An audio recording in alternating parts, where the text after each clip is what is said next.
right, so right now we're warming up. This is an exercise that's really good for your lower lats. You really drive your elbows. Sit your feet or your butt back a little. Now lean forward. Lean forward. There you go. Now drive your elbows back. Right here, man.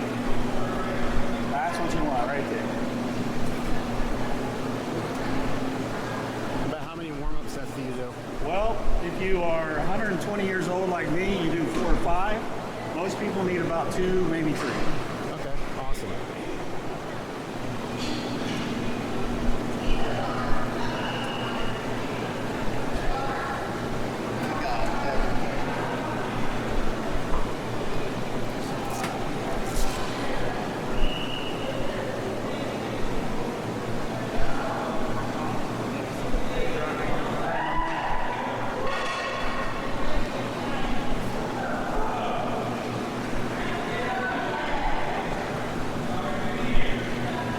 Technician with her form, man, and it's just natural for her. I don't even tell her what to do. She just knows how to do this. Is she your main workout partner? Our rep range is generally 8 to 10 on back, a few 10s, and then as you get heavier we break it down to 8. The main thing is that every rep is perfectly executed. Form is everything.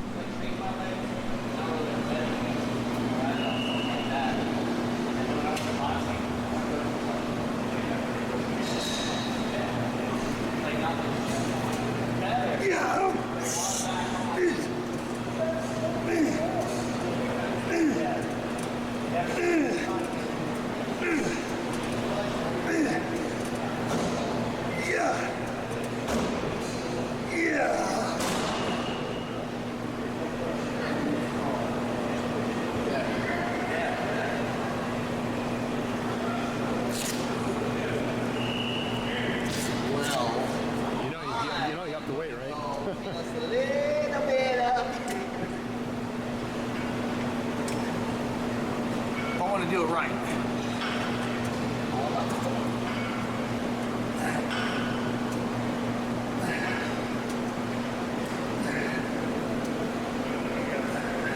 Drive and squeeze.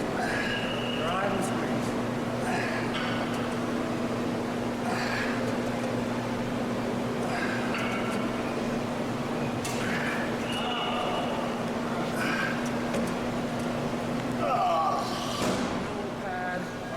And when he comes up, he's going to really reach and stretch.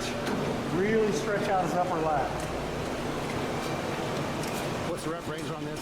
8 to 10, so we'll start with 10. So every back workout today is going to be 8 to 10? Just the first 2 exercises. Now reach, reach, reach, reach. There you go. Drive your elbows down and squeeze. There we go, right there. There we go. See, he's reaching, he's stretching, he's controlling the weight, and he's flexing.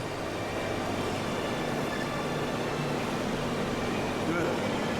10 reps to start with. There we go. Are you feeling bigger already? It's an illusion. It's an illusion. I figure if I stand next to her and not next to John, I'll be good to go. Yeah. Good arm.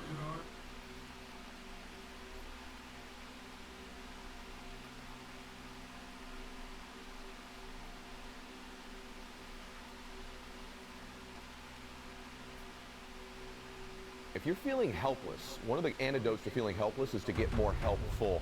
And one of the ways you can be most helpful is to raise your own identity.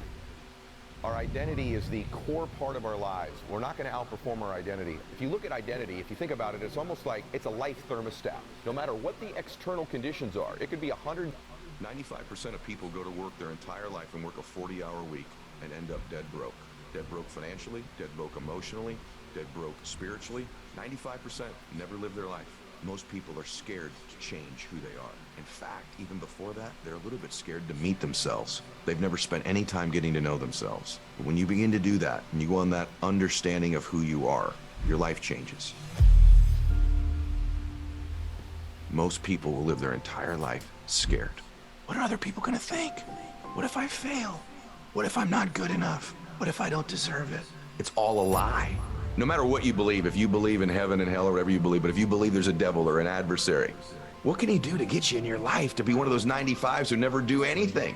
He just gets you discouraged. He just gets you to play scared. I don't have to make you dumb, because you're probably not. I don't have to make you lazy, because you're probably not. I just got to make you scared. I just got to discourage you. Most people go through their whole lives living in some type of fear of a boogeyman who doesn't exist. And they get to the end of their life and they have regret because they never got to know who they truly were, their true power. You don't want to get to this end of this life and go, I blew it. I didn't max out. I didn't make anything happen. You were born to do something great with your life.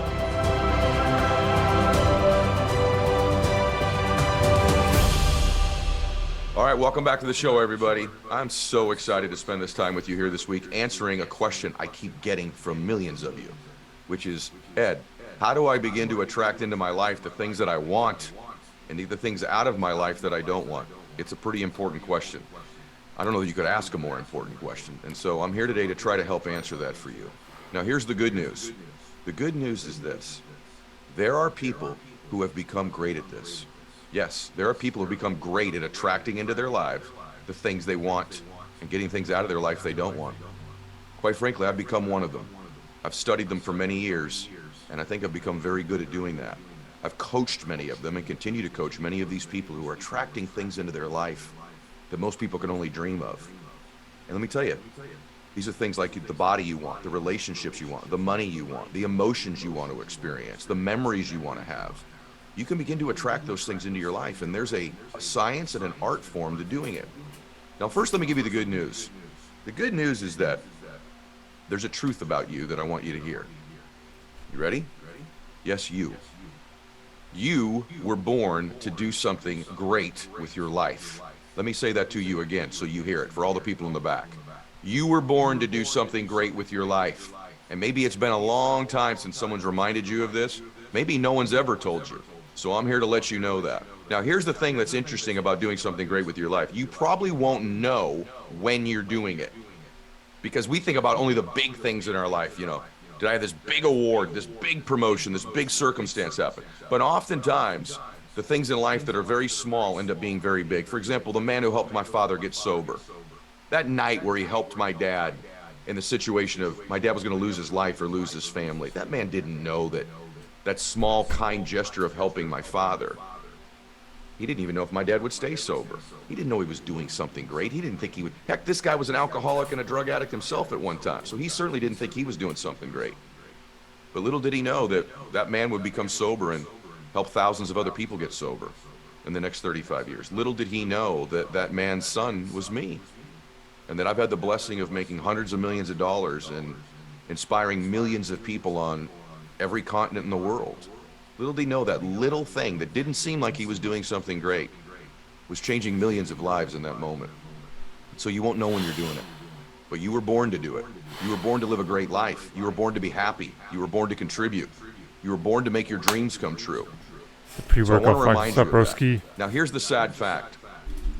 95% of people will live their Trying to look entire as jacked life as you and next never do to it. Maybe next to more. Lynx, bro. They'll go their entire Seriously, life aw, and never live a thanks, life man. that they want. They'll Trying to catch never up make with their you dreams and, come true. and They'll Bobby, never have Bobby success. Cat. By the way, what is Whatever the success? fuck that Link's Success to me name is is. having a very clear picture of what you want, and then eventually your life matches that picture. But I don't even think you have to have that to be successful. I've been cutting I too, or think not cutting, I've success been by eating less definition food. is have a very clear picture of what you want and be in the process of making progress towards making that a reality. Obviously, the ultimate success is achieving the life you dream of. But progress eating towards a heads worthy of goal, lettuce a worthy as vision my in your life evening snack. is the pathway to success. So why don't most people make it? Why don't most people? They go their whole life, they never really live. They react because they live in the physical world. They don't control their thoughts. I want you to remember this. Thoughts are the currency with which you purchase your dreams. Thoughts are the currency with which you purchase your dreams and your vision. If you can begin to change the way you think, literally, you can begin to change your life. But most people only operate in the physical world. They're not cognizant. They're not aware of even who they are. They don't even know who they are. And because they don't know who they are, they operate in the physical all the time. And so they're constantly reacting to what's happening around them, and they never dictate the terms. See, I don't think you lack vision in your life. You know, the Bible says, where there's no vision, the people will perish. Well, listen to me. I think you probably have some type of a vision for your life. If I asked you, do you want to be happy or sad? Which vision do you have? Which dream? Happy. Rich or poor? You'd probably say rich, whatever that means to you. Rich in spirit, rich financially, rich in friendships, rich in love.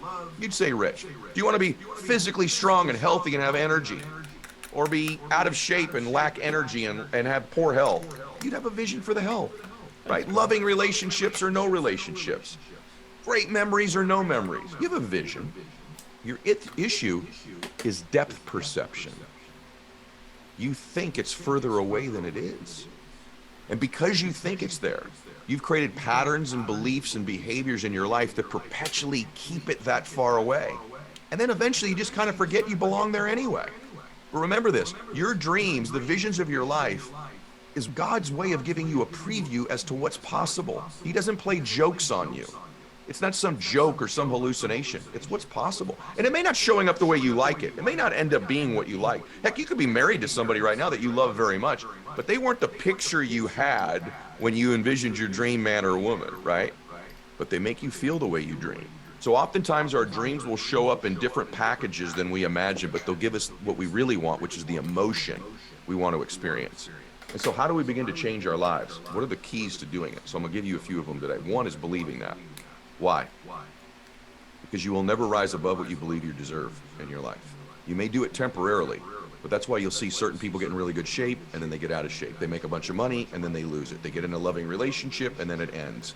You will never long term in your life exceed what you believe you deserve to have, what you believe you're worth. And so these thoughts matter.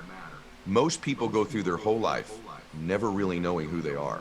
And because they don't know who they are, they can't change their world. Internal change is the key to changing the external things in your life. So, who are you really? Let's think about this for a minute. I say to you, I don't think you know who you are. And you go, no, I'm Joe Jones. No, you're not. That's two names your parents gave you, but that's not who you are. Are you your body? When you don't show up to work on a given day, do you say, body won't be there? No, you say, I won't be there. You know, my dad, when he passed away, I had the honor of spending the next hour in the room with his body. My sisters weren't real comfortable doing it. My mom was still very, very sad. And so I was left with my dad's body in the room waiting for the hearse to arrive to take my father. And you would think that that was one of the saddest moments of my life. But the truth is, it was one of the most beautiful moments of my life. Because it was the greatest confirmation of my entire life that we're spiritual beings. Because something dawned on me immediately when I was there with my dad's body. And let me tell you what it was. Dad's gone. Dad's no longer here. His body was, but it was very clear to me, very apparent. My father was gone. So my dad wasn't his body. My dad was a spirit. And so when you begin to understand that you live in a spiritual existence and that thoughts have energy, thoughts have a vibrational frequency, you have a vibrational frequency. And to the extent that you can vibrate at a higher and higher speed is to the extent that you begin to draw into your life the things that you want. The law of attraction means two things. We will eventually draw into our lives what we believe we're worthy of and we deserve and that we most passionately want. We also draw into our lives who we are. We will eventually draw to our lives. We attract who we are. Why is that? So let's go through this for a minute. You're really two things affect change in your life. Remember this, repeated thought creates change. And the more a thought is repeated, the more it vibrates at a higher frequency. The more repetition it has, the more often it happens, the more, that's when people say, I'm vibrating at a higher frequency. All that really means, that's why there's power to prayer. Because the more and more you do it, there's a frequency to it. There's a connection, there's a spirit that takes place. You know, when you pray, you're talking to God. And I do it many times a day. I do it on my knees every day, as many of you know, and I do it on my knees because it reminds me how small I am, that I'm not this body, and that I need something greater than me to help me, to guide me, to give me comfort, to give me strength, to give me insight. So one of the things that people that attract into their lives the things that they want have, many of them are praying people. Praying is when you're talking to God. Listen to me on this. Intuition is God talking back to you. These people have learned to trust their intuition. Trust their intuition. Prayer is you talking to God. Intuition is God talking back to you. And oftentimes, it's a whisper. And if you can't get quiet, you can't get inside your own spirit, you won't hear it. There are other times in your life where that intuition is screaming at you. We usually answer those, but it's the whispers we often miss. Why is that? How do we begin to change our thoughts? Because you are, believe it or not, your life right now is a direct reflection of what you've been thinking about. It's hard to say that. It's hard to believe it. No, someone took advantage of me. Listen to me. You have to accept that your life right now is a real reflection of what you believe you're worth and you deserve. And you're just getting it. It's hard to accept because there's been people hurt you or take from you, but believe me when I tell you, these same people will keep showing up in different bodies in your life. You ever have that friend who keeps dating that same guy, or that he keeps dating that same girl? They look different, they're a different name, a different body, but it's the same damn person doing the same damn things. That's the rest of your life's that way as well. The kinds of people that come around, the money that comes around, the emotions that come around, they may show up in different packages, but it's the same thing until you change the thoughts. Why is that? Two things. Two things make our lives what they are. Number one is conditioning. You've been being conditioned since the minute you were born. You've been conditioned since you were an infant. You've literally learned to think. And by the way, some of that conditioning, if you come from a good family, is really wonderful. But not all of it is. And some of it will serve you in some areas and others. But you've been conditioned by the people that raised you since you were an infant to actually think like they think, to have the emotions that they have oftentimes, the languages and the words they use. You literally speak a language right now that you learned from your parents or whoever raised you. If you speak English, you learned that language. Infants are that easy to imprint. You learn that language. You have a friend who might be bilingual. They speak, let's say, Spanish and English. Is it not amazing to you that their children can learn both languages simultaneously? That's how much conditioning impacts a child. By the way, if a family speaks 5 or 6 languages in a home, the children will very easily learn all 5 of 6 of those languages when they live with them. That's how much conditioning is imprinted in a child and how easy it is. The complexity of thoughts and words and the actual language someone uses is conditioned by their parents. That's why you speak the language you speak right now. You didn't study it in a book. You literally had it imprinted and conditioned into you as a child. That's the power of conditioning. Now, the good news is, if you begin to take control of your thoughts, you can reverse and re-engineer and recondition yourself to begin to think differently. The reason you have the language you have or the thoughts you have is they were repeated over and over and over and over and over again. And they begin to vibrate at a very high frequency. And when they do that, they're imprinted inside of who you are, and then your external life reflects this. But what most people try to do in their life is they operate in the physical world rather in the 3 planes I'm going to discuss in a minute. So number 1 is conditioning. Number 2 is environment. It reinforces what's around you. You know this. You are your environment. Whatever around you, whoever you hang around, whoever the people are that are around you, you begin to behave, think, and act like them. So imagine the compounding of conditioning of these things that happen, and then your environment. So the environment enforces the conditioning, and the conditioning reinforces the environment. And so to change our lives, we change 2 things. We change our conditioning, and we change our environment. You can change one, or you can change both. There's a magnified power to changing your conditioning, your thinking over and over again, and your environment. And the good news is you can absolutely do this because we attract into our life what we believe we're most worthy of and what we think about. Our mind moves towards what we're most familiar with. So if you can begin, this may sound simple, to simply begin to force and place your thoughts on the things you want, the people you want, the life you want, the emotions you want, you will become familiar with them and you will begin to recondition yourself. And if you then wrap that around an environment of people who will support it, you become pretty damn powerful. And that's how you begin to change your life. That's why listening to my podcast matters. See, there's the 2 best books I've ever read are The Power of One More by this guy, Ed Milet, other than my scriptures, by the way, and Think and Grow Rich by Napoleon Hill. And Napoleon Hill in his book says so many brilliant things. I've read it maybe 30 times. But one thing he talks about is education. learning things. You listen to my podcast to be educated. You go to seminars to be educated, right? We went to college if we did to be educated. But what he says a real educated man has, and by the way, in these days they called it an educated man. Now it's an educated person. So I'll read it correctly. An educated person is not necessarily one who has an abundance of general or specialized knowledge. An educated person is one who has so developed the faculties of their mind that they may acquire anything they want or its equivalent without violating the rights of others. One more time, okay? Because this is how you change your life. An educated person is not necessarily one who has an abundance of generalized or specialized knowledge. An educated person is one who has so developed the faculties of their mind that they can acquire anything they want or its equivalent without violating the rights of others. So it's our minds. Trust me, I'm one of these people.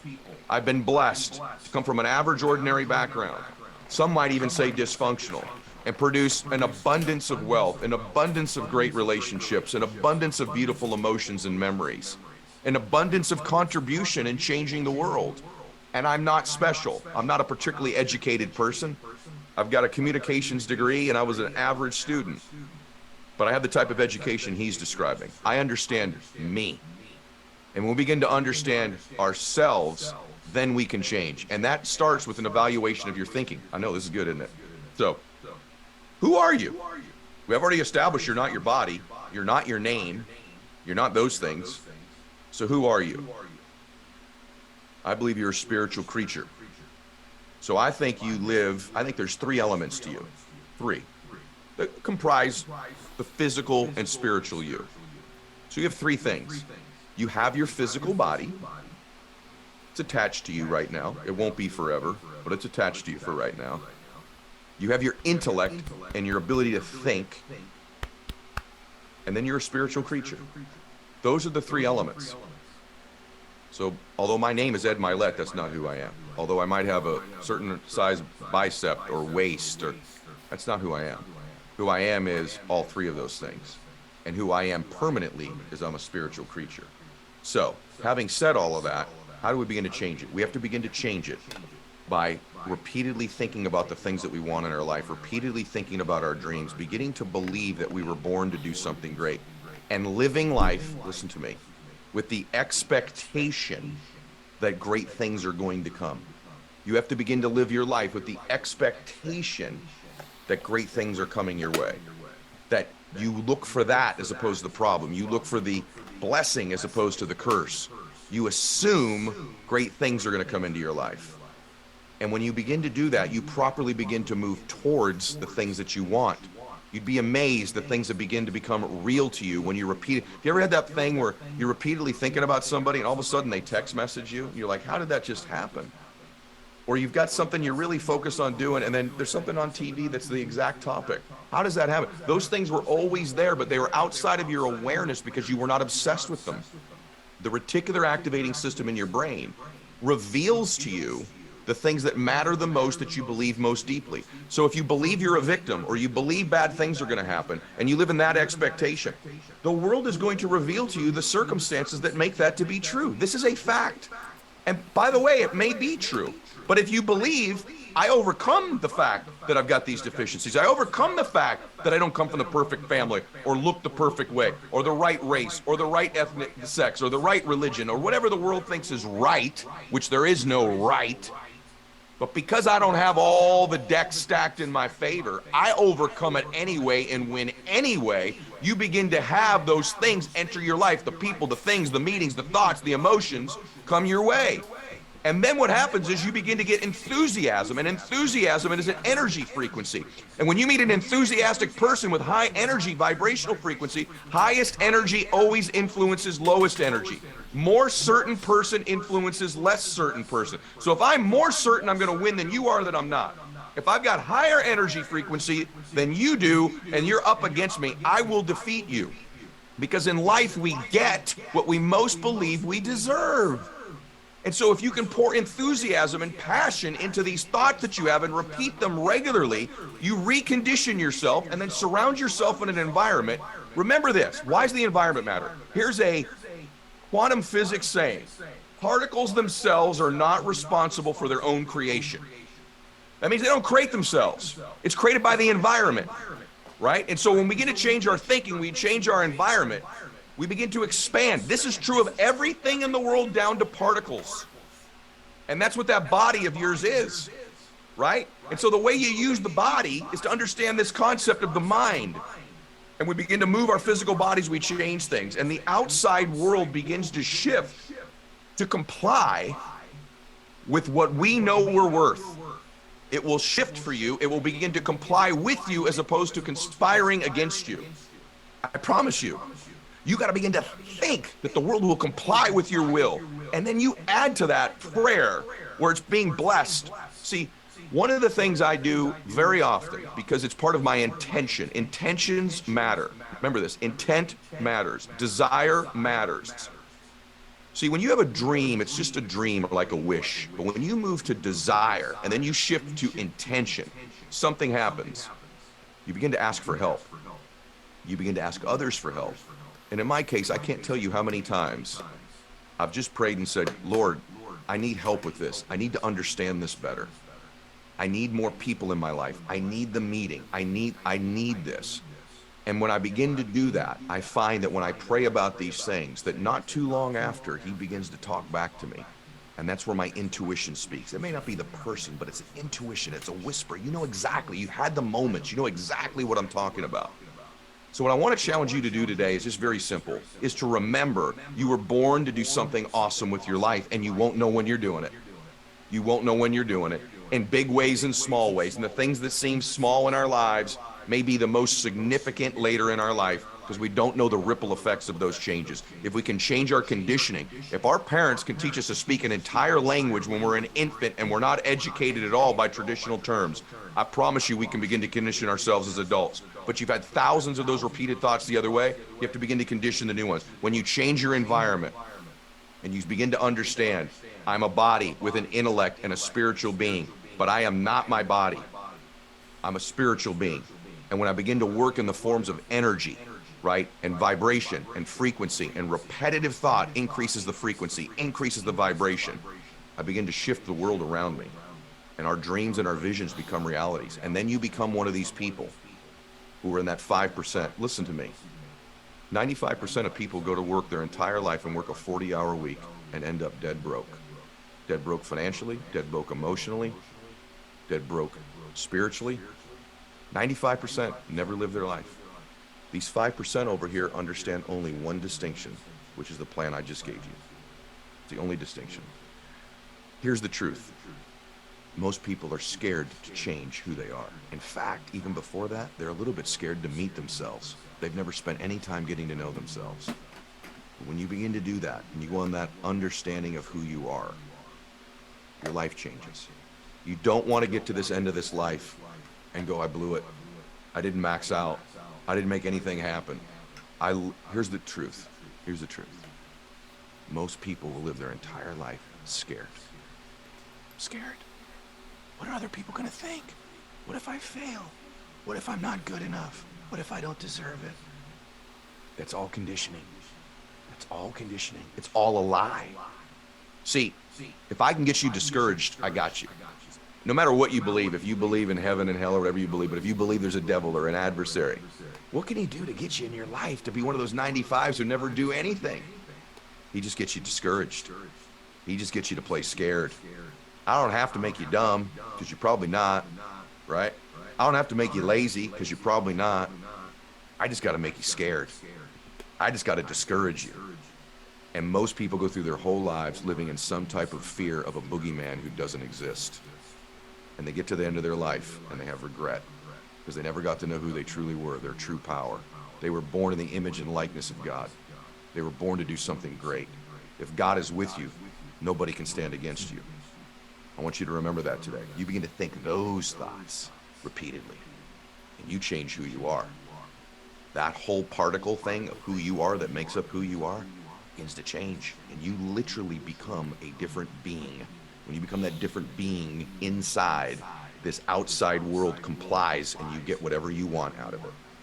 So let's get clear. By the way, be really clear on what you want, because you're probably going to get it. Be specific too. Don't, I want to lose weight. How much weight you want to lose? I want to be wealthy. How much money do you want to have? right? I want to be happy. What are the emotions you want? Bliss, ecstasy, passion. What are they? Get clear about them, because the world's going to begin to comply and bend. You will bend the universe to comply with you, because you're going to listen to that intuition, which is when God's talking back to you. Woo! It was good today, wasn't it? All right. Make sure you share this episode with anybody that you love, that you care about. If you want a little bit more, you can go to my buddy Brendan's got this great website, growthday.com/Ed. There's more content in there. And then come back here every single week and share the podcast. It's the #1 growing podcast in the world. That's actual fact. #1 in the world, and it's because you all share the show every week, because it changes lives. All right, everybody, change your life. You were born to do something great. God bless you.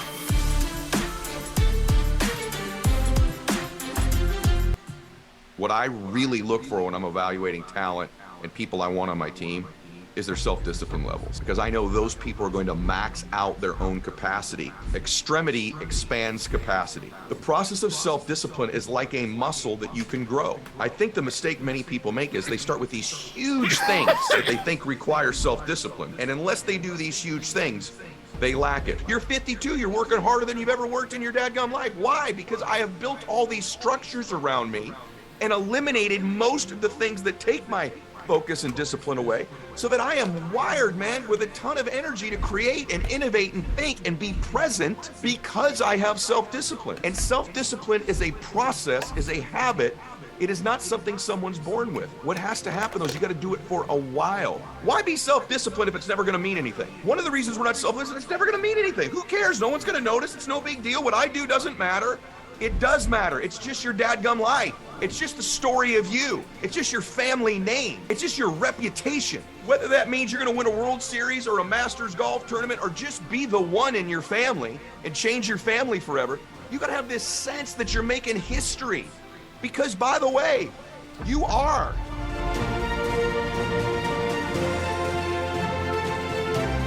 So sick, man. Today's Yo, topic this is going to be this about guy's such a good self-discipline, speaker. which I think is at the top of the list of everything you have to have in life if you're going to achieve anything great. It's what allows you to do something that average, ordinary people can't do. You know, I look at when I evaluate He's up there people with with Carl talent in my Jobs businesses, when I in hire terms of people in hype any man. sports team that I've had. Yeah, it'd be great if someone's got an amazing ability or some, crazy proclivity. But what I really look for when I'm evaluating talent and people I want on my team is their self-discipline levels. Because I know those people are going to max out their own capacity. And if you remember this, extremity expands capacity. So please remember that statement. Extremity expands capacity.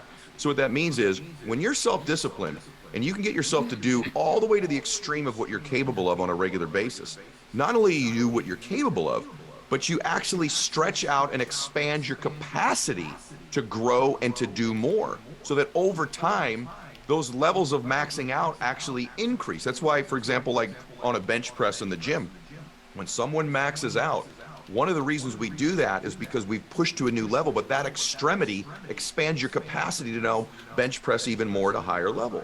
And the way we extend our capacity in life is to have the highest levels of self-discipline. And it's something all of us struggle with, including me. I love Netflix. I love Cheetos. I love sleep. I love laying around. The challenge with that is those aren't the things that produce bliss in our life, that give us memories, that give us joy, nor do they produce maximum results in our businesses, in our bodies, relationships, and even our emotions, as I've said. So let's take a look at how do we expand our capacity? How do we increase our self-discipline? For me, and what I would recommend for you, is that it starts out by taking an honest look, an audit at the things that take away from our self-disciplines. What are the things that rob you, that steal you from your disciplines? So in my case, for example, I'll give you some things that rob me of my disciplines, that take my focus away, take my attention away, that make it more easy to do than the things I need to do. For me, some of it's television. And in my own case, it is that. Like, I really do enjoy Netflix. I'll get captivated. When I wake up in the morning, one of the things I used to do is I would do a little bit of a morning routine, but then I'd find myself flipping Sports Center on. A lot of the guys can probably relate to that. Or you flip on one of the morning TV shows. And all of a sudden, I've lost 30, 40 minutes into this abyss of things that really don't matter at that time. It's funny, my wife would say, haven't you already watched these highlights last night? You're watching the same exact highlights again the next morning. And I'm like, she's totally right. So for me, it's been sports, It's been Netflix. It's been watching sports on television. This What's up, Baron? How you robs doing, me man? of my self-disciplines. Another thing for me is worry. What's up, broski? Believe it or not, the emotion of worry or the emotion of fear steals my self-discipline because I'm captivated in a problem that really hasn't even existed yet, probably won't exist, but I've given my attention and my energy off the task at hand. See, there's this fallacy. I've had people on my show that have taught this, that you can multitask. The truth is there's really no such thing as multitasking. Your brain can only hold one process and one thought at one time. And so this idea that you can do three things at once, like I'll have the TV on in the background, but I'm going to write an effective chapter of my book. That's how powerful that is. That TV on in the background being happy steals makes me some of your self-discipline from you. Living vicariously For you, through some of you, it might be that it's a worry addiction. It might be addiction to a relationship. But these are the things. You have to make a list of the things. For me, in a given day, what takes my self-discipline from me is worry, fear, and the process of watching screens. Watching screens, scrolling through Instagram, scrolling through TikTok, watching YouTube, watching sports on television. So I've made lists of things that are my self-discipline stealers. And I haven't eliminated them, but I've reduced them and I schedule them in non-productive times. So it's not that I can't watch SportsCenter. It's not that I can't scroll TikTok or Instagram. I can do that. But I have to schedule it in times that don't take away from moving the needle. You've got to do moving the needle activities in your life. The most successful people do the highest impact things possible in any given moment or any given day. And the people that lose or that produce subpar results or average results, they still work very hard, but they don't do the needle moving things. So in my fitness, for example, one of the needle moving things is drinking water. That's a self-discipline that is required of me to stay in my peak physical state in every given day. I'm going to show you in a minute how I make sure I do that. And then I eliminate and I make a list of the things that take that away from me. One of the other things is I have to do breath work. I have to control my breathing. I love yoga now. I'm doing a lot of yoga. And I had to, what is it that eliminates that for me? One, it's getting up too late. Two, it's turning on that television and watching sports. So I've made lists of the things that rob me of my disciplines. The second thing in self-discipline is this: show me your schedule, show me your day timer, and I will show you your life. If you show me your schedule today and what you do consistently in a given day, what you have scheduled, because what you schedule is a priority, okay? So if you show me your schedule, I will show you your life a year to 3 years They changed the... based on today's I was able schedule. to write cannabis before, but now you can't. I had to write Kush, and Kush doesn't... That matter. It doesn't do the same. Let me show you these other ones, bro. Time for them scheduled on a regular basis. This may seem I made a trivial, lot but it's of AI, not, man. because Dude, there are things I need. I made some self-discipline for me. insane One of the areas fantasy is AI. like my I'll show personal after. friendships. I have so many. And relationships, even with my own family. One sec. And so for me, if I'm not careful, I won't have the self-discipline to make I gotta sure those post aren't them just somewhere. I need, like, a maintained, but that they're Discord. growing and Post evolving them in a way that's beautiful that those people deserve in my life. And although this may sound orchestrated, I schedule those things that schedule makes me look like I've got self-discipline. Okay, but truthfully, it's just scheduled. So I have things in my calendar that says text Bella, call Max, Discord, call Mom.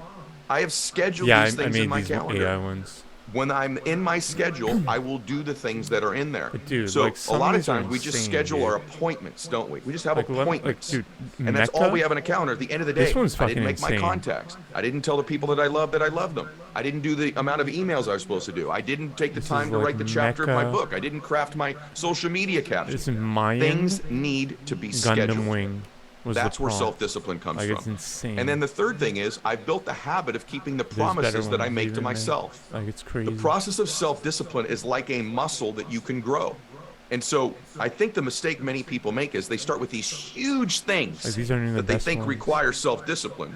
And unless they do these huge things, they lack it. Whereas I believe you start in the micro. You start small in life.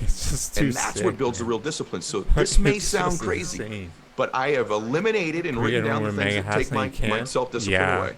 Dude, I have they are, scheduled man. the things that make me look like I have self-discipline.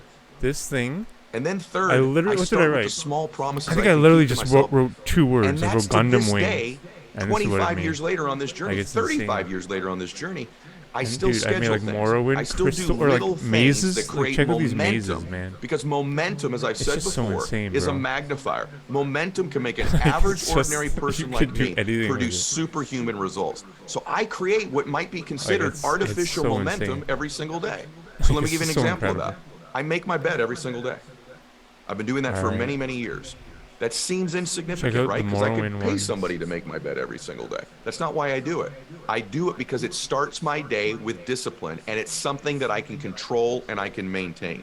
I have a routine that I do, whatever your routine might be. For me, Yeah, it could dude, be the like, cold this- plunge, or like, my it's just prayer so time, insane, or my bro. meditation time, my Like, look at the stretching, fucking my armor. scripture reading.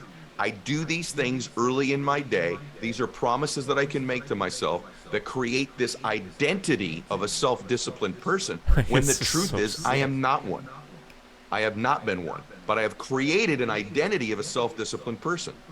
Let me give you another one. Real anymore? No, man. I lay my clothes out the night before for the There's a lot of following people day. saying that the I do this whether I'm staying in a Israel hotel room or whether I'm Palestine staying at my own attacks are house. fake too. I know that sounds insignificant. Actually, check this out. You It can is do cool shit like extremely this. significant, Like, oh, fucking because sick now that I've is, done man. something Like, that I told dude, myself I was it's just, going like, to do. It's insane. And it's done. And when I wake up in the morning, I'm in It's autopilot just mode. so insane. So these small things. The second thing I do, excuse me, What the else, third thing I man? do, Dude, you I have a can make- big a gallon Oh, of what water that I else? pour the night before.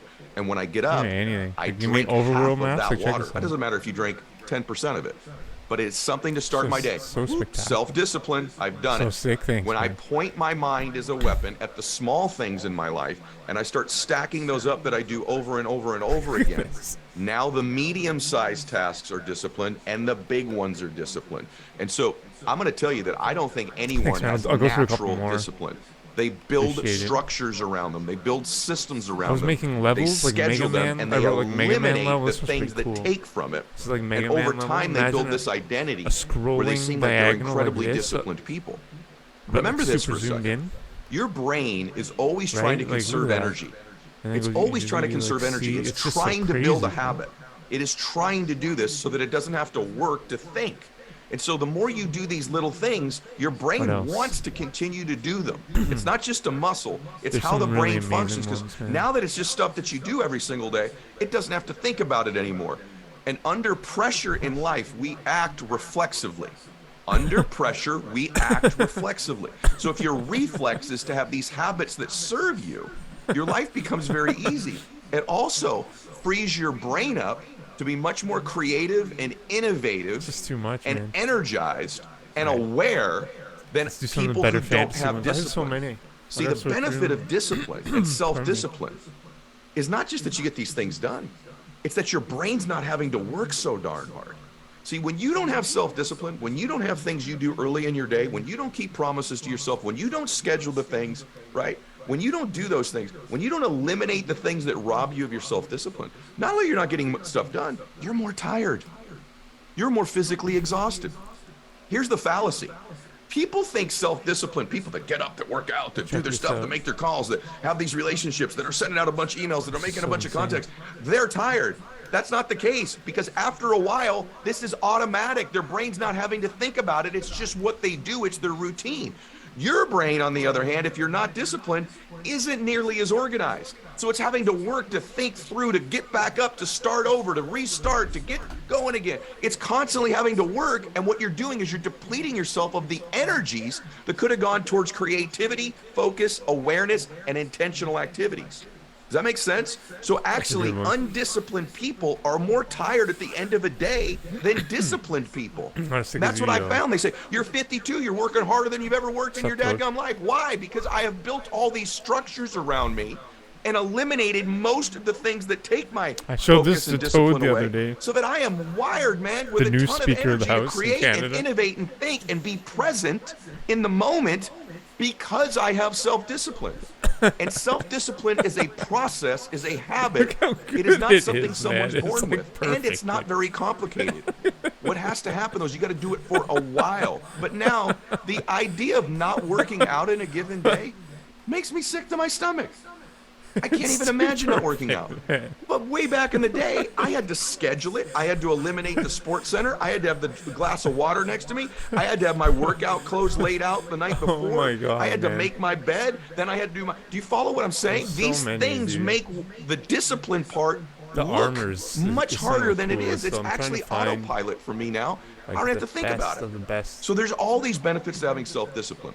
And I want to share with you like Mayan almost my Gundam Wing manifesto for was self-discipline. the prompt. And I'm it's looking quite for it. old. Like, So it's if you're so- watching this, so- you'll see oh, this dude, like, magazine. they have crazy And if shit you're like not, this. I'm going to give you a gift. You're going to hear it on the audio anyway. But here we go. This is from Newsweek magazine. A little while ago. Like, that's all June AI's 18th, fucking 2001. So at the time that we're recording this, mind. and by the way, stay focused in growth day all the time. This is one of the best things you can do, is be in an environment that's conducive to self-discipline, that fosters it. That's what we're doing here, right? This right here, what we're doing, this place you're doing this at, creates self-discipline because the environment is constantly feeding you things that create the habits and rituals that make your life easier. But here we go. June 18th, 2001, Newsweek man. cover, Tiger Rules. I have I agree, carried dude. this magazine, I two of wonder them, if I he have was two in copies previous of them, psyops too. with me everywhere I have gone on business trips Maybe even 9/11. for 22 going on 23 years. Dude, like I dude, have look read at what I'm this, going to like, share with you It's just so thousands of times because it's about discipline, self-discipline, and the mindset that comes with being self-disciplined. Tiger Rules. This was the prime of Tiger Woods' career. One of the most disciplined better people ones, of dude. all time. Now, when I say just looks so discipline good. in his sports life, anybody who knows anything about sports Calgary knows the Flames sports part of his mascot. life.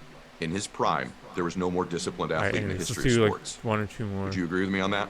In Thanks his for prime, in his looking. sports life, there's never been an athlete more disciplined than Tiger Woods. And I wanted to be what he did in golf. I wanted to do in the business part of my life. And so there was this article, and I've Like, carried this it now one's for sick. almost 23 years. Okay? Here's what it's called. This The is Dominator. so sick, man. The Dominator. And it's 5 rules for Tiger Woods' domination and self-discipline. Would you like to know what they are? Because this article, the dude who read this article 22, 23 years ago, didn't have the mindset of self-discipline.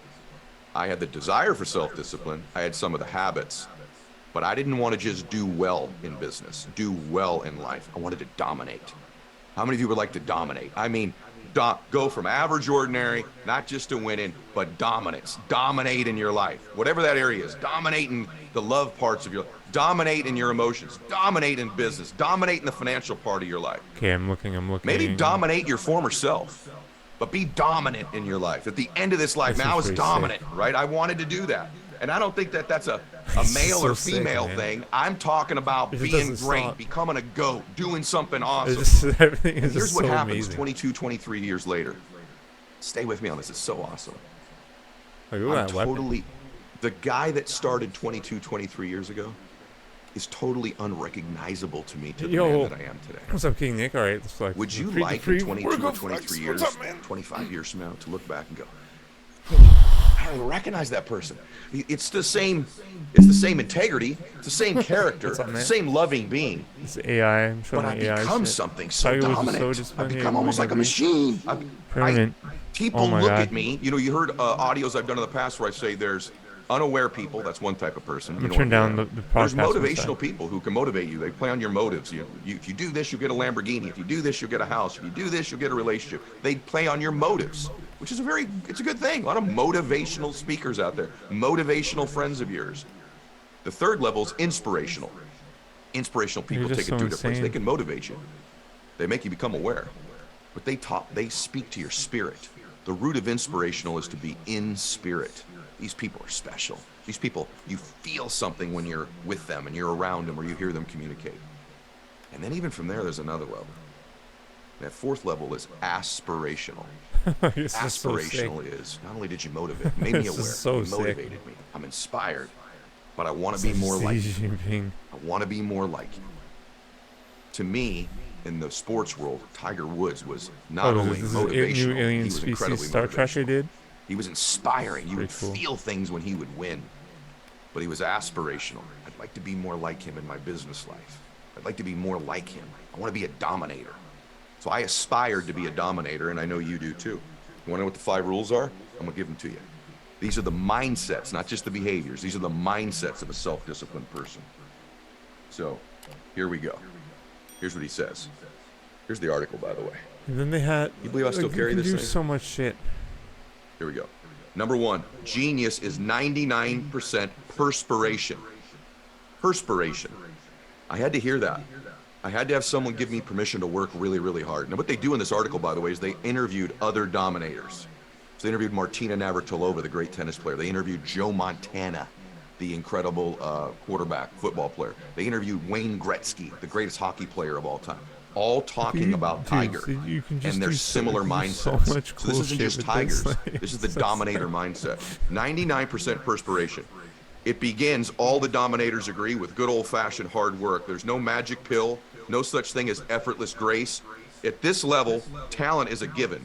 But Tiger works harder than anyone out there, and that's why he's kicking butt, says tennis great Martina Navratilova, winner of 167 women's titles, including a record 9 Wimbledons. Man, pretty scary stuff. Every great shot sad, you hit, man. you've already pretty hit a sad. bunch of times in practice. The vast majority of athletes have a much lower tolerance for preparation. It's not the pain, it's simpler than that. Listen to this. It's not the pain, it's simpler than that. Practice can be boring, says Joe Montana, who led the San Francisco 49ers to 4 Super Bowl wins in the 80s. A lot of guys say, like yeah, this I watched 2 too? hours of game film last night, and that's enough. But they're not really studying so what's sick, going on. man. Like, look at They this. may as well have been watching television. Tiger's habit of pounding golf ball after golf ball long into the twilight, often during tournament play, has already become part of his legend. This was 23 years ago. During his so-called slump earlier this year, Woods claimed to be working on something special for his new swing in the Masters. People rolled their eyes until he won the Masters. Montana, like Woods, understands that such preparation pays off biggest in critical situations, moments when a bout of nerves could disrupt even the most basic play. Dominators can be wondrously creative when they have to be, but they're also geniuses of simplicity.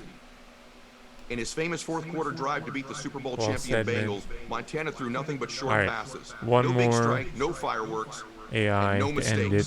No matter I who still you haven't are, found no matter how good the- an athlete you are, we're The creatures of sickest habit, mecha one I have. says Wayne Gretzky, hockey's leading scorer and 4-time Stanley Cup winner. Gotta The find better it. your habits are, the better you'll be in pressure situations. I think I said that. I think I said that about 10 minutes ago. When I said under pressure, you react reflexively. Like there's one And that's so just although so these sick, great dude. people that you Is see this have it? these unbelievable geniuses and creativity, what they Yeah, really I think are this is greatest at the fundamentals, and Look they how grind, sick and this they one hit more is. golf balls than everybody else. They throw more passes, they This watch more is so game film, sick. they make more contacts in business, they talk to more people, they see more people. I literally And that wrote number just one rule gave me the permission and the Mayan habit of I've got to Mecha- become self-disciplined no, if I'm Mayan going to be a Gundam Ring. dominator. And these are habits and rituals and routines. Everybody on the PGA Tour can hit golf balls. There's nothing special about that. It's who hit the most, All right, one more, with the one more. most intention, with the most focus. Tiger Woods did. And that's why Tiger They have a Woods huge became Tiger Woods and mazes. everybody else This became one's everybody pretty else. So if psychedelic. you want to become aspirational level 4, Yes. these self-disciplined mindsets There's and maze. thoughts, in addition to the structural things I said earlier, And there's people in are the the keys. maze. How good is this? By the way, just thousands so of times insane. I've read Tiger's rules on domination. Number 2, let the other guy get This is nervous. so crazy, bros. Gretzky and Woods have one more And girls. critical thing in common, an almost creepy ability to keep their cool. Believe it or not, the bigger the game, the calmer I got, said Gretzky. The dominators let the other guys flinch, the other guys get nervous, and that becomes a weapon on their behalf. I was comfortable because other people were nervous, says Yankee great Reggie Jackson, Mr. October, a title he earned with a startling spring of playoff runs, including the 1977 World Series, in which he homered a record 5 times. Sooner or later, you're going to rush and you're going to make a mistake, and I'm not going to do that. That helps explain why Woods, playing in a gentlemanly sport where the rivals directly can't affect each other's play, has nonetheless become known for rattling All right, his I'm looking for one opponents. more. Being paired with Woods is akin to when the disciples tried to save their boat during a storm, only to be distracted by the sight of Jesus walking on water. You're not only aware of his superior skills, you're also dealing with a whole new set of variables, such as bigger galleries, oohs and ahs, etc., etc. So, listen, guys. What about you? Your peers in your industry? Anybody getting nervous? Anybody worrying about you? Anybody up staying late at night thinking how they're going to compete against you? Do you get people under pressure to crack and flinch? And Yeah, or anyways, are they not it's just so concerned about you insane. at all? See, in business, not only did I want to have the Like, it's hardest work ethic, spectacular. but I wanted people to think, man, I got to be at my A game to beat this dude. I wanted the people around me that were on my team to want to rise up to the standard that I was setting at any given time. I want everybody else to get nervous and flinch, and under pressure, I was cool and calm. You remember this, self-discipline, one of the things that comes with it is a sense of emotional control. You don't get too high, and you don't get too low. See, self-disciplined people maintain emotional control. That's what they're saying in number 2 here. And I've learned that skill. I used to get very up and very down. Well, listen, when you're very up, your discipline's for yourself. right? And when you're very down, it's very difficult to be disciplined. But when you can stay somewhere in the middle, up and down, maybe 20, 25%, it allows you to stay self-disciplined in those moments. Number 3, don't just dominate, intimidate. Amazing, dudes. Yeah, Tiger's repeatedly said that intimidation is a part of his game. But that's once he's on the course. He's thinking about nothing but his own shot making. Sure, once he's on the course, but what about when he's getting dressed in the morning? Amazing, man. I love this, by the way. It's no coincidence that Tiger often pulls out a blood red sweater on his Sunday charges. Just as it wasn't by coincidence that Dale Earnhardt preferred dark sunglasses over a black and white stock car that looked like a 200-mile-an-hour pirate ship. Reggie Jackson during the '77 World Series was the last Yankee every day to take batting practice. Just before the Dodgers took the field, he claims he didn't care if they noticed, but you could tell he was watching. Before one game, Reggie crushed about 45 out of 60 balls over the fence. That night, he walked on 4 pitches in at first at bat and then hit 3 home runs. Bob Gibson, the ferocious pitcher from the St. Louis Cardinals, took intimidation a step further. He wouldn't even talk to guys on the other team, especially if they were hitters, says Gibson, who had a baffling 1.12 ERA. So here's what I'm saying here. Here's what this means. You have to have the mindset that you are not going to think like everybody else, that you're going to think differently. And I'm letting you way on the inside here of self-discipline. This is deep, deep, deep, deep into it. But if you keep thinking like everybody else thinks, right, you're not going to be great. And I know this stuff isn't always pretty to hear, but I'm going to tell you right now, this is what winning is.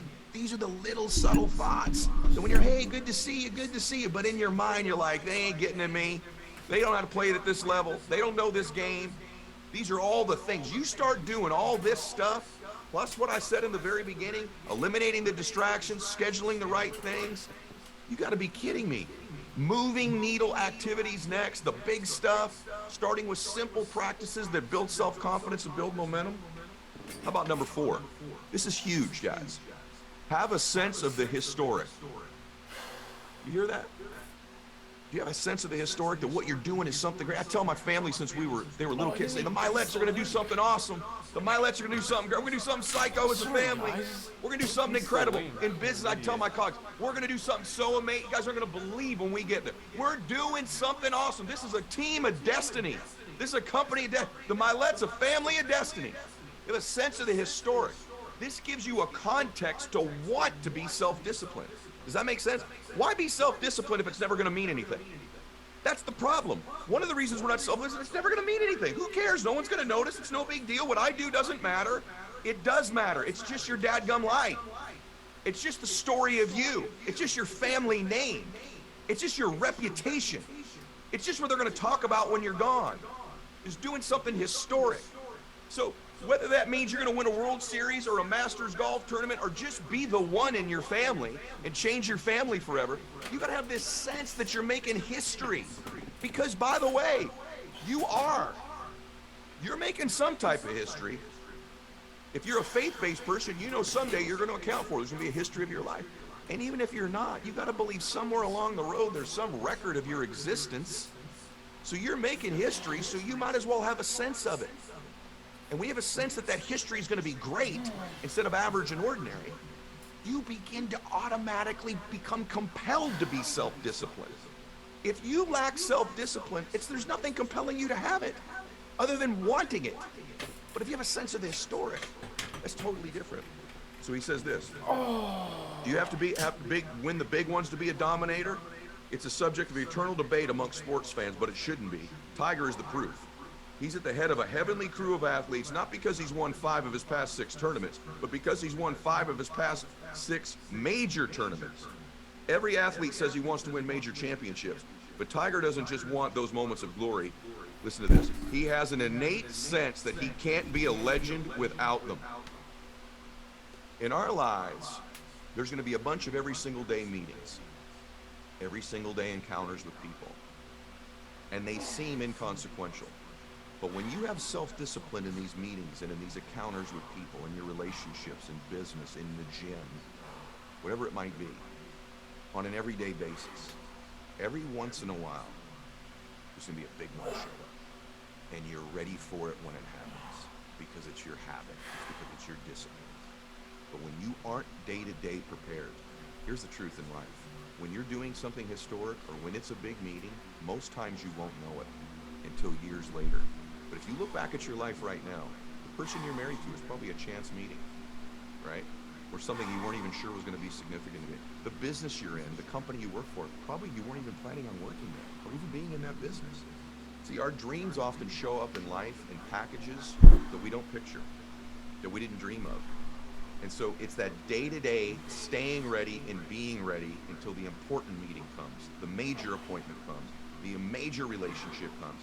I always say that you're one more meeting, one more decision, one more relationship, whatever it might be, one new emotion, one podcast away from changing your life. But the hook is you will never know when it's actually happening. Okay, you will not know when it's happening until it shows up. So you're not going to know when it's the big one. You'll only know after you've done it. Now, there are times in life you're like, this one really matters. You will not feel the pressure in this one really mattering when you've been great day to day and self-disciplined all the way along the way. You've heard great athletes say it's just another game. It's not just another game, but the great ones can perform just like it's another game, just like it's another meeting, just like it's another appointment. Whereas the average ordinary are the ones that fail, feel the pressure because they haven't been disciplined consistently throughout their life or their business or their fitness, and they blow the big one. And it's true in life. The difference between winning and losing is so small, it really is almost too scary to talk about. If I look back at my own life, very few occasions and meetings that took the massive difference in my life. It is scary to think about had I not shown up and performed in that meeting, or I had not done the right thing on that first date. It's amazing even in your own life, isn't it? And so that's why day-to-day being ready, day-to-day having self-discipline, day-to-day having these habits and the mindsets to go with them matter, because you never know when it's coming. And the fifth one, this is big. This is why a 52-year-old is just fired up today talking to you. You ready? Never ever be satisfied. Never ever be satisfied. Most athletes work the hardest when they're trying to reach the top. So do most business people. Once they can get to that $100,000, they worked hard. Once they get to that $1 million, they've worked as hard as they can work. The great ones work even harder after they get to the 100,000, harder after they get to the million, harder after they're famous, harder after they've got a big following, harder after they get that promotion. They work harder in their loving relationships after they've got the one that's the one. But most people work hardest to get them. And once they have them, they don't work as hard to keep them or to grow it. The great ones work even harder after they get what they want, who they want. Wouldn't you love to be in a relationship with somebody who worked so hard to get you, and then once they got you, worked even harder the rest of your life to keep loving you? Wouldn't you love in business someone who had a goal to get to $1 million or $100,000, and when they got there, they worked even harder? But we all know in life that's not true for most people. But the great ones, the dominators, the goats, the self-disciplined people, they work even harder when they get there. So, most athletes work the hardest when they're trying to reach the top, but Tiger has seemed only more committed to improving his game since leaving the competition in the dust. Woods won his first Masters by the largest margin in history in 1997, but he knew that he wouldn't reach Jack Nicklaus' mark of 6 green jackets without a jolt of his game, so he spent the next 18 months literally retooling his thunderous swing. And it goes on to give you more and more examples about that. It talks about Michael Jordan in here and compares him to Michael Jordan. But I want you to think about that in your own life, those of you listening to it. How hard did you work when you were totally broke? And now that you're not, you have that same hunger and work ethic? How hard did you work to lose that first 20 pounds to get in pretty good shape? But are you working even harder now to get the ultimate health and vitality in your life? How hard did you work to get your spouse or your girlfriend or your boyfriend in your life? Are you working even harder now to love them more? Because that's what the dominators do. That's what self-discipline is. And so these 5 steps of the Tiger rules, by the way, they wrote this article in 2001. They didn't know who Tiger Woods was going to turn out to be. Turns out that this is like literally for me almost like a business Bible in some sense, because all of these things prove to build the greatest golfer of all time, or at least one of the two. And I watched this man in his sports life, not in every area of his life, but in his sports life, implement these 5 things over and over again. And that's how he's come back from car accidents and unbelievable situations and still won the Masters a few years ago on basically one leg, won a US Open on a broken leg. It's incredible. And these are the people we look at and go, they're so self-disciplined. They're so amazing. Maybe you think that when you're listening to me sometimes. And now you know, naturally I'm not. But I do have some steps and some strategies that I've shared with you today. Technical steps, that's the science. And then there's the art, and the art is the mindset. The art is the thinking. So today, I've tried to give you the best of both worlds, the science of self-discipline and the art form, which is the mindset. And I hope that it's inspired you to make some of these changes today and to share this with as many people as you can. I really feel good about what we covered today. In fact, I want people that I love, I want my kids to hear this. I want people that I know that want to win in life to hear this today, because I know that it could really be transformative to so many of you. So thank you so much, everybody. God bless you. Max out.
95% of people go to work their entire life and work a 40-hour week and end up dead broke. Dead broke financially, dead broke emotionally, dead broke spiritually. 95% never live.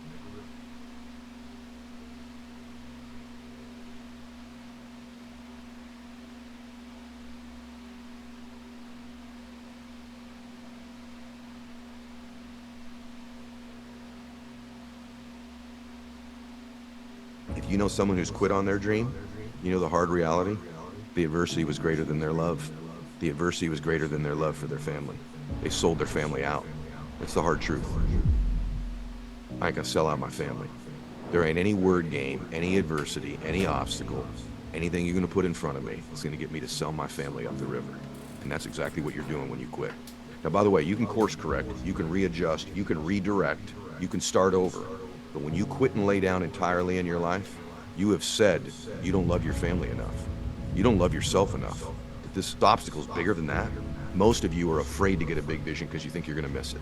And then you're afraid to really pursue it and chase it because you're afraid you'll fail. You'll never do anything for yourself, but you'll do stuff to achieve your vision, and you'll do stuff to make other people happy.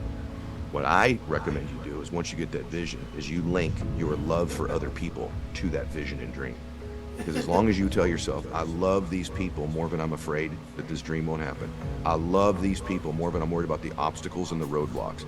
I love my family. My love is greater than anything that will get in the way.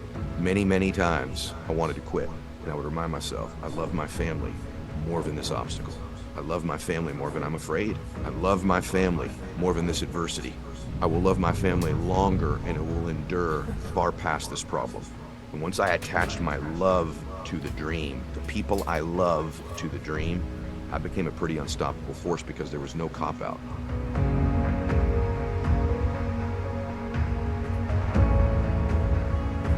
Hey, it's Ed Milet. I just wanted to thank you for being here, and I would ask you to please subscribe to the show. You just click the subscribe button here. I would really appreciate it. It helps the show grow so we can get even more successful guests on the program to help you. At the same time, if you're subscribed, you're going to get access to the programs before anybody else in the world gets access to them. So if you would, click subscribe right here. Thanks so much. All right, welcome back to the show, everybody. So grateful that you're here with me today. Today's question was very simple. Ed, how do I change my present right now? By the way, if you have a question you want answered on the show, you can submit it on my Instagram, at Ed Milet, EDMYLETT. You submit it there. We get thousands of them, but there's a chance your question will get answered on the show. And so today is all about leadership and vision and dreams, because I've been asked about this topic a lot. And don't discount yourself. If you have a child, if you have a company, a business, if you are a human being, you're a leader in the context that I'm going to cover today, okay? So today's topic is this. I want you to write this down. Here's the title. It takes leaders with vision to help people with dreams. Let me say it to you again. This is big stuff. It takes leaders with vision to help people with dreams. That's not my saying. I heard it somewhere many, many years ago, but I've lived by it. It takes leaders with vision to help people with dreams. What does that mean, Ed? Well, here's what it means. The first thing is it's a reminder that everybody you meet has a dream. Everybody's born with a dream. There's a heart that dreams. As we get older, those dreams can change. They can evolve.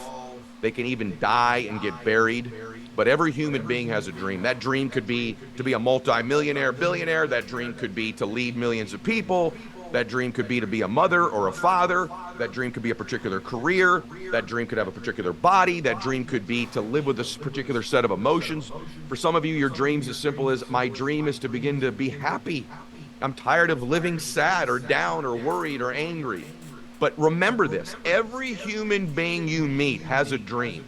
It might be a big one that's long term, and it might be just a short one. Their dream might just be, man, can I get through today with a little bit of peace, with a little bit of bliss? But everybody's got a dream. And I've reminded myself of that when I meet humans, that they have dreams. Every precious person has one. And like I said, there's millions of them, and there's varieties of them. And some people have lots of different dreams. But this is a context and a syntax that you begin to see your brothers and sisters differently. That server at the restaurant that's serving you, that you don't make eye contact with when they ask you how's the food, or what would you like to order, that person's got a dream. That dream might be just that you acknowledge them. That dream might be that they want to be the best server that's ever lived. That dream might be that, you know, they want to have a big YouTube channel someday. That dream might be they want to write a book. That dream might be that they want to meet the love of their life. But that person's got a dream. That's why they were born. You were born to live a dream. You were born to make your dreams come true. And I know this. And so what those people are looking for is a leader. And all a leader means is, I can help you. I see something that you don't see. I see a potential.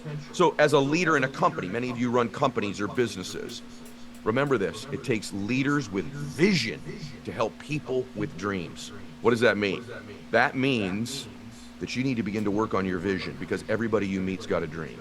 If you're a mother, what's the vision for your family? What's your vision for your children? Are you sowing seeds in them of vision and visionary leadership in them? I read a book a long time ago that really changed my life. It's an old book. It's written by a guy named Guy Kawasaki, and it's called Selling the Dream. And what he was really writing about was Apple. He was the guy that kind of marketed the old Macintosh for Apple. The entire book is the context of what Apple was doing to become a great company. And if you really understand and study that company, Steve Jobs was a great dream seller. See, selling the dream is a skill and a talent you build. Listen to me. But most people are oblivious that it's important. Most people think that's only for the Steve Jobs of the world or the Ed Milets of the world. You want to be a great father? You get great at selling a dream to your children and your family and your spouse. You want to be a great business person, entrepreneur? You get great at selling the dream and having a vision for where you want to go. You want to be a great anything. You want to lead yourself in life. You better have a big time vision. You be able to sell yourself on that dream. Life's about vision. That's why the Bible talks about where there is no vision, the people will perish. They will literally die. You're a dead human without a dream. You're a dead human without a dream. So you should constantly be working on your dream muscle, your vision muscle, and your ability to sell yourself and other people on that vision. I am talking to you today because I had a dream and a vision that I could help millions of people, that I could use an ability I thought I might have to communicate to reach people. Remember this, we constantly move in our life towards what we're most familiar with.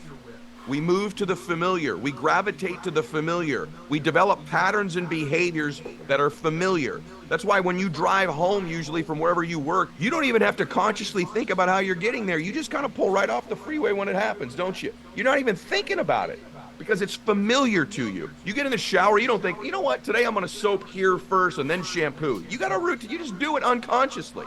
Your life, most of it is unconscious because your brain is trying to save energy by creating habits that are repetitive and that are familiar. Well, if you're only familiar with the tasks you have to do, or as a mom or a dad familiar with, I got to cook them lunch, I got to get dinner, I got to pick them up for school, and you just do the monotonous stuff, and you never have a family that's loaded with a vision or a dream of where they're going, or for each individual child you have, or for your spouse, that you're selling them a dream and a vision of who they could be and how much you believe in them. Of all the things I'm not very good at, I'm amazing at selling people on themselves. I'll tell people that all the time. Server in a restaurant's a great example. If I say, man, you're awesome. You are awesome. You're amazing. Thank you. Man, you're not even going to be here someday, are you? You want to do something out of here. I could see you out of here doing more. Or if they do want to be there, I'll say, man, I could see you running this place someday. With my kids, since they were little, I was selling them a dream and a vision. I used to assume that my Lets are going to do something awesome. I'm telling you, hey, listen to me. The Milettes are doing something awesome. They still get text messages from me. Hey, let's do something great today. We're going to do something freaking great as a family. Woo! And kick some butt today, making a difference. The Milettes are leaders. We got a vision. And I'll sell them that dream over and over again. Think about all the people you admire in your life. Think about them. What's one thing they all have in common? They had a big old dream, a vision, and a dream that they sold either themselves or you. Let's go through a few. And by the way, when I'm saying this, what about you? What vision are you constantly selling yourself on? What vision are you selling your colleagues on? What vision are you selling your spouse or boyfriend or girlfriend on? Your children on? Your parents on? Do you do that? Are you conscious of it? Because that's called being alive. The ability to grab a vision and develop it is a muscle. And to do it repetitively, even when people are rolling their eyes at you going, I heard this before. And here's the kicker. Get good at selling it. That's a second step. Think about who you admire. Let's just go through a few people. Let's say you're a follower of Jesus. Just curious. Did he have any dream he sold? Do you have any vision? His vision, his dream was everlasting life for you. That's about as big as it gets. You bought the dream and the vision if you're a believer. Whatever your faith is. You've bought the vision and the dream of this person that is your deity. In my case, I'm a Christian. And then what did he do? He sold the dream. He cast the vision and he sold the dream over and over and over and over and over again. And then he built a team of people that sold it, and it's become the biggest movement in the history of mankind. Maybe you're not religious. How about Martin Luther King? Do you admire him? Wow, that's interesting, because his most famous speech is, I have a dream. And he sold the dream. He did it with his oratory skills. He did it with his physical labor in the marches and the standing in the difficult times, up against adversity. And then he had other people who caught that dream, like the Rosa Parks of the world, who started to carry that dream and that vision. Okay, maybe you're into politics. Who do you like, Trump or Obama? Because you don't like them both. What did Obama have? Hope and change. If you loved Obama, you were all about hope and change. And he embodied that hope and that change that you love. Maybe you didn't like Obama. Maybe you're a Trumper. You love Donald Trump. Did he have a vision? Does he have a vision? Make America great again. That's the vision. And he sold the dream on it. Now, it's even more powerful when you embody that dream. So let me give you some steps. You gotta get great at seeing a vision for yourself and other people. Then you gotta sell a big enough dream that the dream of everybody within your stewardship can fit inside the one you're selling. So if you're a business leader, you gotta sell it big. Here's your number one problem if you're running a business right now. You ain't selling it big enough. You got to see it bigger. Ready for this? Get in the big, man. Sell it bigger. Get in the big. When Apple was just a board company, Jobs was about being talking about being the most transformative company of all time. That was crazy. How about me? Some guy that's just plugging away as an entrepreneur 25 years ago, a dream of being worth hundreds of millions of dollars, of influencing millions of people, of using my story to change. You'd have laughed your ass off at me back in those days. Well, people aren't laughing anymore, are they? Because I got a big old vision. I started selling myself the dream. And when you sell it, and then you embody it. So here, that's step one, get a vision. Step two, start selling that dream. Step three, make it repetitive. Being in business or being a mom or being a dad or being a leader is not coming up with new things you say to old people. It's saying old things to new people. Let me say that to you again. Too many of you are trying to create some new thing you're saying to the old team. What you need to be doing is saying the old things to new people. So I've said it over and over and over. So you got to sell it big enough that everybody's dream fits inside of it. So the Milettes are going to do something awesome. Max, you can play on the PGA Tour. Bella Boo, you can have your own business and run for president someday. It fits inside the dream that I'm selling. If you're running a company, you got to get the dreams of everybody to fit inside that. The third thing is you got to back it up with massive action. It can't just be words. People got to watch you go, oh, she means it now. You get good at selling that dream, and you do it repetitively. You don't end up suffering from what I call leadership fatigue, where you get tired of hearing from yourself. You get tired of saying it. Most businesses fail because the leader gets tired of selling the dream and acting like it. Most parents fail because they get tired, if they ever sold a dream, they get tired of selling it because the kids don't behave, they don't act like it, and they finally just quit. The more you sell the dream and sell the vision, I'm convinced the problem for most kids is they're being raised by parents who don't sell a big vision and a big dream and tell them how amazing it's going to be.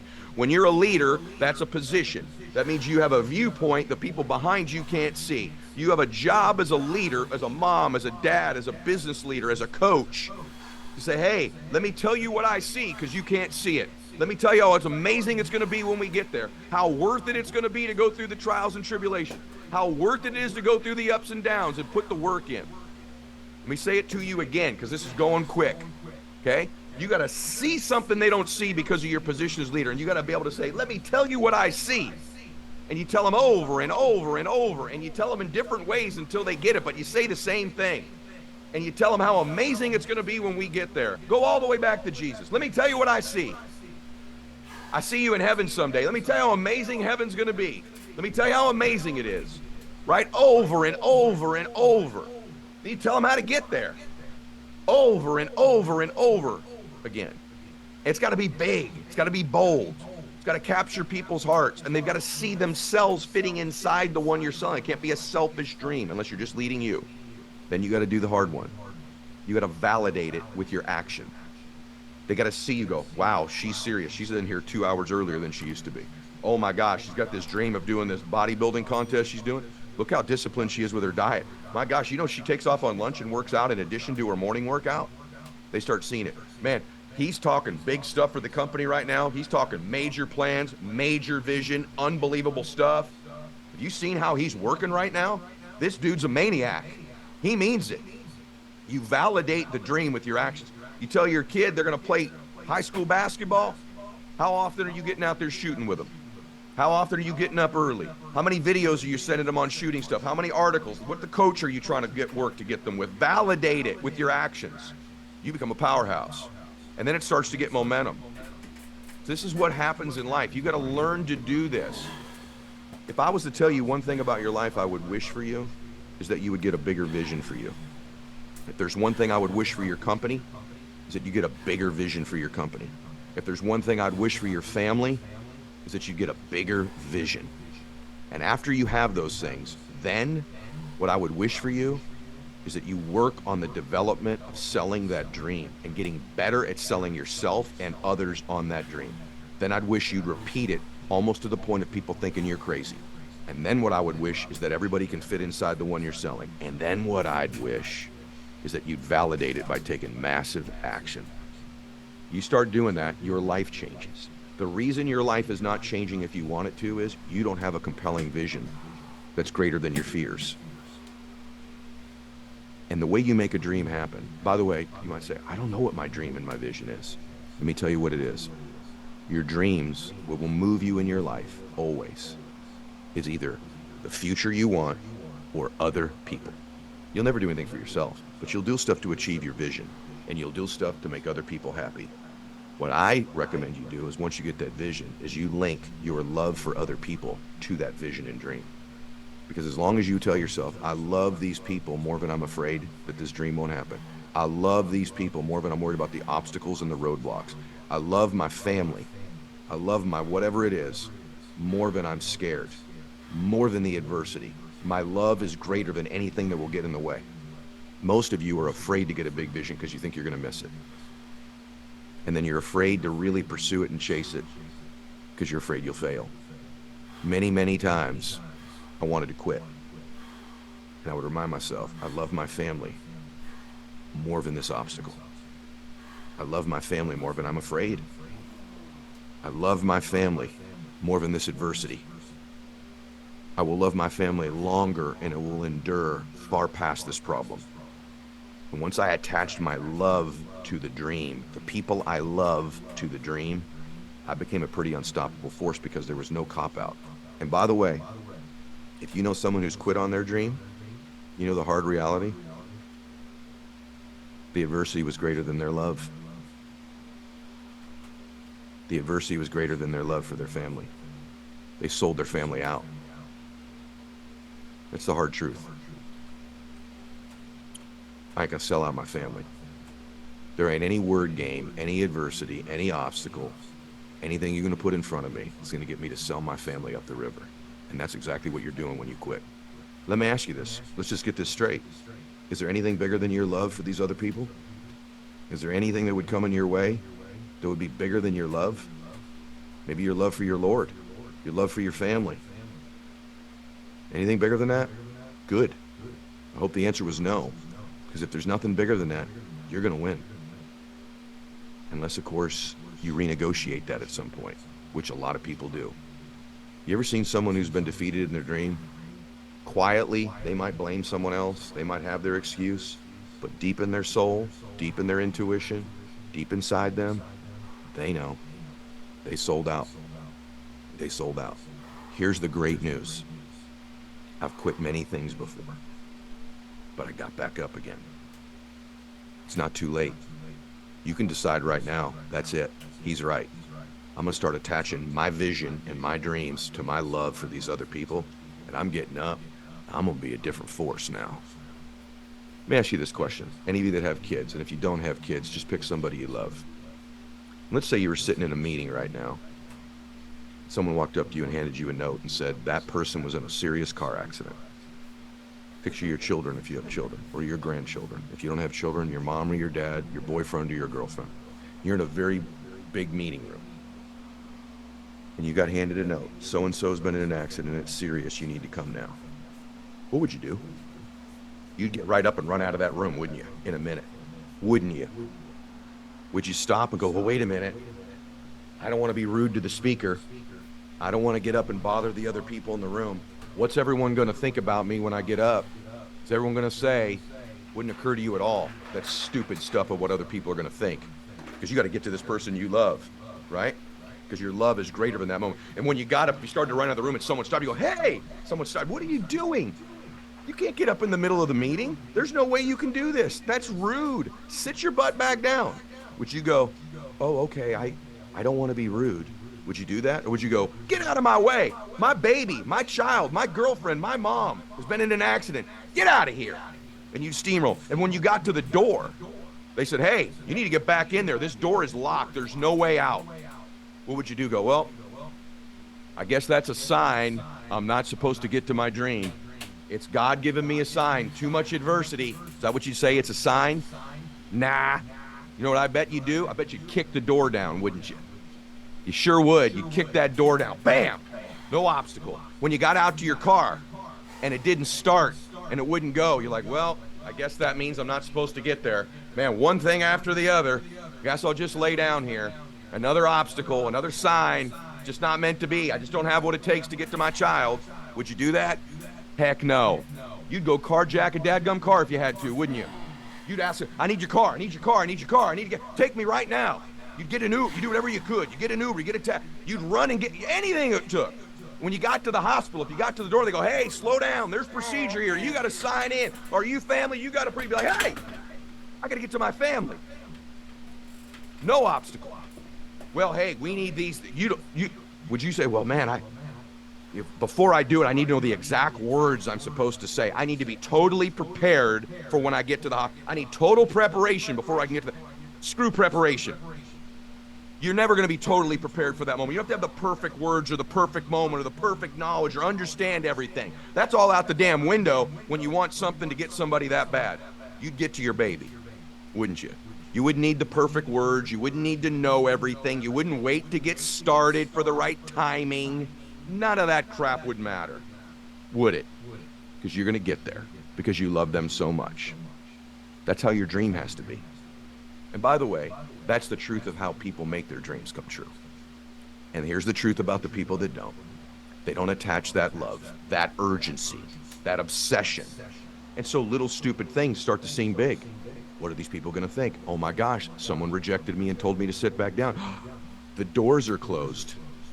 There's no way to get in that room and make it happen. You'd find a way to get that door knocked down, wouldn't you? There's no door closed. It didn't start. There's a setback. My car. No, wouldn't matter. When you got there, they said, hey, we need this information. We need to hear the right words from you. You wouldn't wait around and go, well, let me sit in the parking lot and prepare for another 3 weeks before I get started so the timing's better and I know everything I need to know when I get in that hospital. No, you know enough, and you'd get going. What you would say is, I'll figure it out when I get in there. Isn't it trivial and isn't it silly when you put it in that context, what we let stop us and why we lay down after a while? Ed, how do I get back up in my life? I'm telling you how. You get back up by getting a new vision, by repeatedly selling yourself this dream, and by attaching your love, like that precious child or loved one who was in an accident, that type of urgency, that type of love, that type of obsession towards chasing it. And now you're up, and when those obstacles do come, they may rattle you, they may stagger you, but they won't stop you. You're unstoppable. It's pretty good. There's 3 types of people in life. There's motivational people. Motivational people are awesome. You see them and you get motivated. What they do is they get you motivated based on your motives. If you do this, you'll get a Lambo. If you do this, you'll get money. If you do this, you'll get a body. If you do this, you'll get a relationship. So you are moved by your motives. Nothing wrong with being motivated or being a motivational person. In fact, I'd like to think I am a motivational person. I am motivated. But that's a low level of movement. It's a low level of chase. It's a low level of juice. But it is a level, and it's more than most people have. So if you're looking for motivation, you can get it. The second level is far more powerful, though. If you can add it, you can stack it. I'm motivated, and you stack to the next level. So you get motivation, you want that, you want the external, you want motives. Then you move to step 2, which is inspirational people or inspired people. Those people are a different type of force, because inspired people, the root of the word inspire is to be in spirit. So you got motivation going, now you got inspiration going in your life. Inspirational people, they move mountains. There's an in spirit, it touches your soul, it moves you at an energetic level. That life force, that soul spirit level, that can overcome about anything. Motivational people can get stopped sometimes if they don't get their motive, or they do get what they were motivated by. I've watched a lot of people get what they wanted. They got the car, they got the money, they got some position or title, they got the degree, and then what? Because they were only motivated, meaning they were only after their motive. And once you get it, what's left?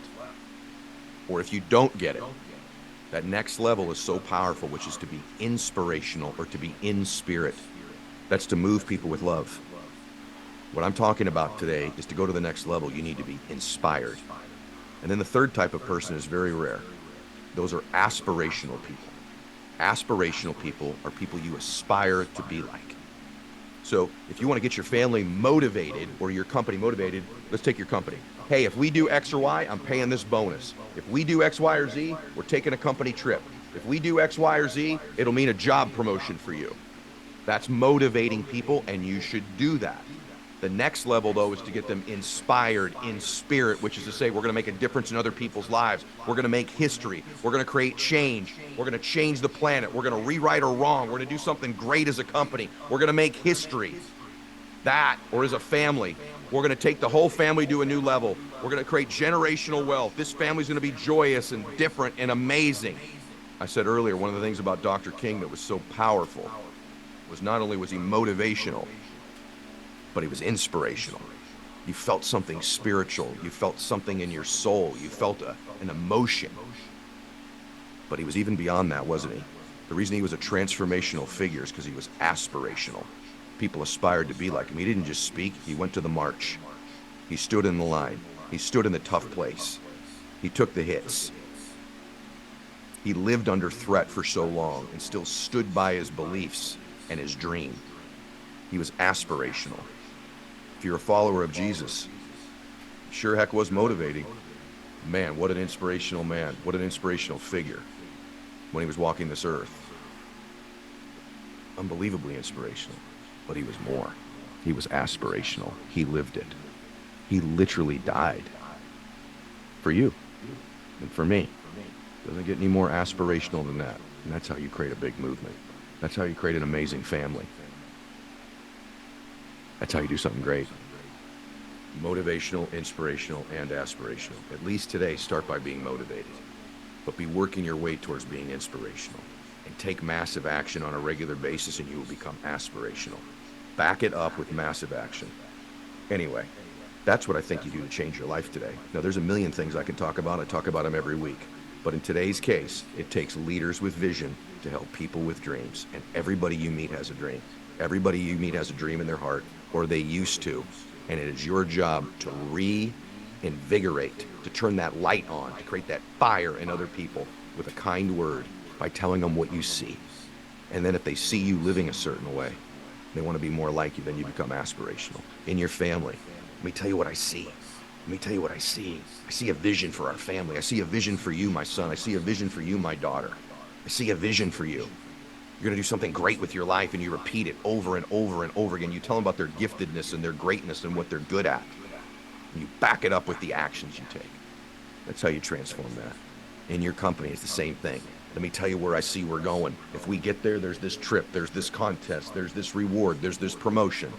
But beyond that, we're going to make history. We're going to do something great. We're going to change this industry. We're going to do something awesome. People are going to know who we are. We're going to be on the map. We're going to compete. And then they see you act in a certain way, and then you're aspirational, and you validate the dream. All right, everybody. I hope this helped you guys today. It helped me. I'm fired up, man. I'm like sweating and shaking and ready to do something great. If today meant something to you, share it with somebody that means something to you. God bless you guys. Max out your life.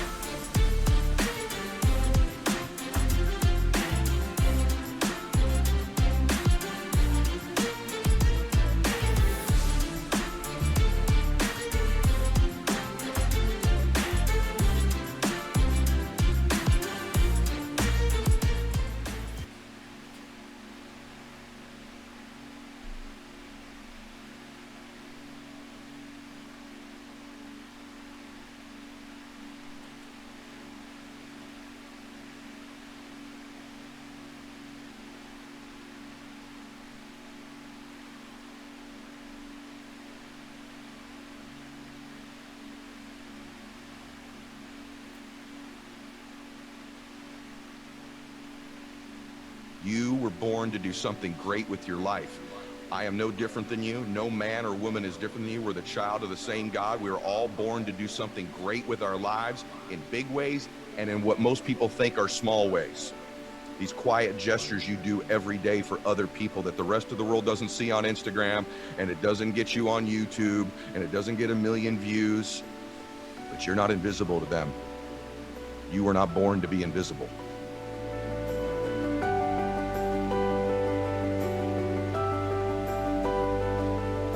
All right, welcome back to the show, everybody. I'm excited. You know why?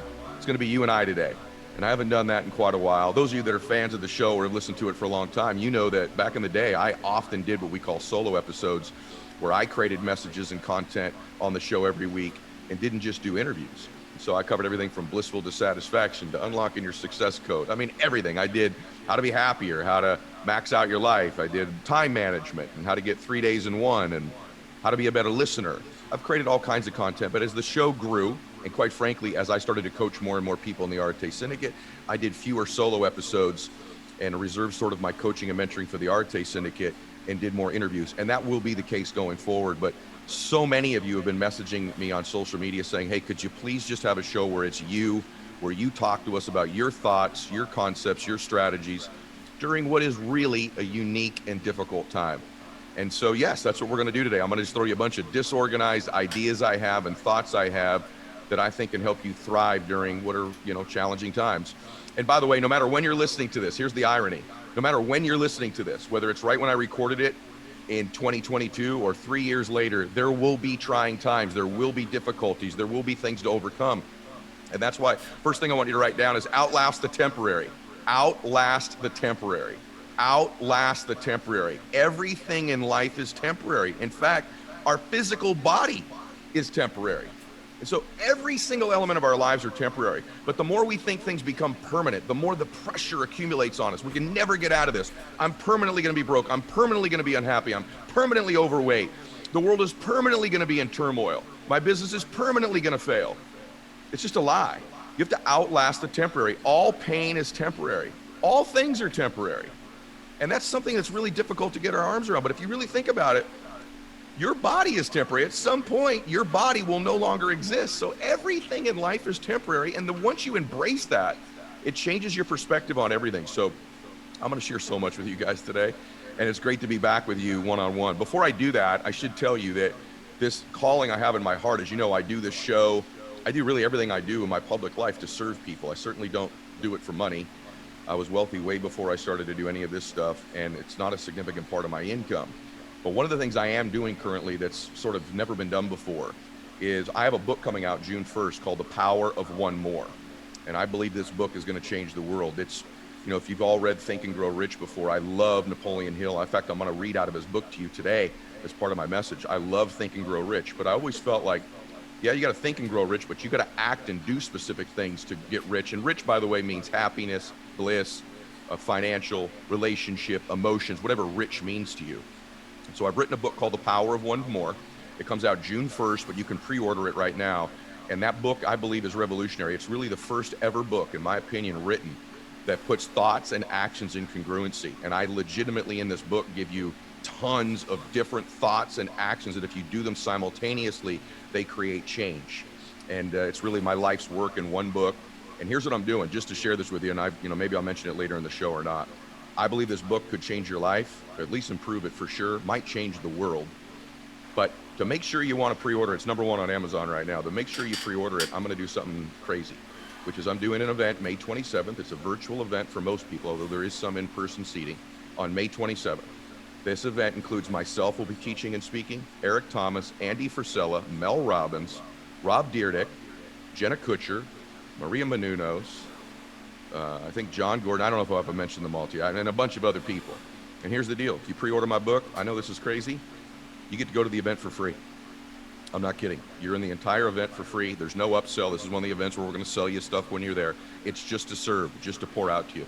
So go to the website, thepowerofonemore.com, or you can go to maxoutlive.com. And if you go there, if this is after May 27th, go to thepowerofonemore.com. But if it's before that, you can go to powerofonemore.com or maxoutlive.com. It'll show you what to do. If you pre-order your book, you put your name in there, you're into the event. And then if some of you want to go to the event, there's other packages where if you pre-order enough books, you can come in person. There's a VIP in person. There's one if you buy a bunch of books, you come to dinner with me that night. But anyway, pre-order the book. It's going to change your life anyway. And if you do that, my gift to you is this event that is just unprecedented with the best of the best. And I'll add some others as well. And you get to go for free if you pre-order the book. So that's nuts. Okay, now let's get into stuff, because that book, by the way, will be part of the change of your life. The name of today's show, what I want you to write down, I think this will just, potentially really serve you, is this. Write this down. Success requires no apologies. Failure permits no alibis. Success requires no apologies. Failure permits no alibis. Where'd I get that from? It's not mine. It's actually out of the book, Think and Grow Rich, that I've just referenced earlier.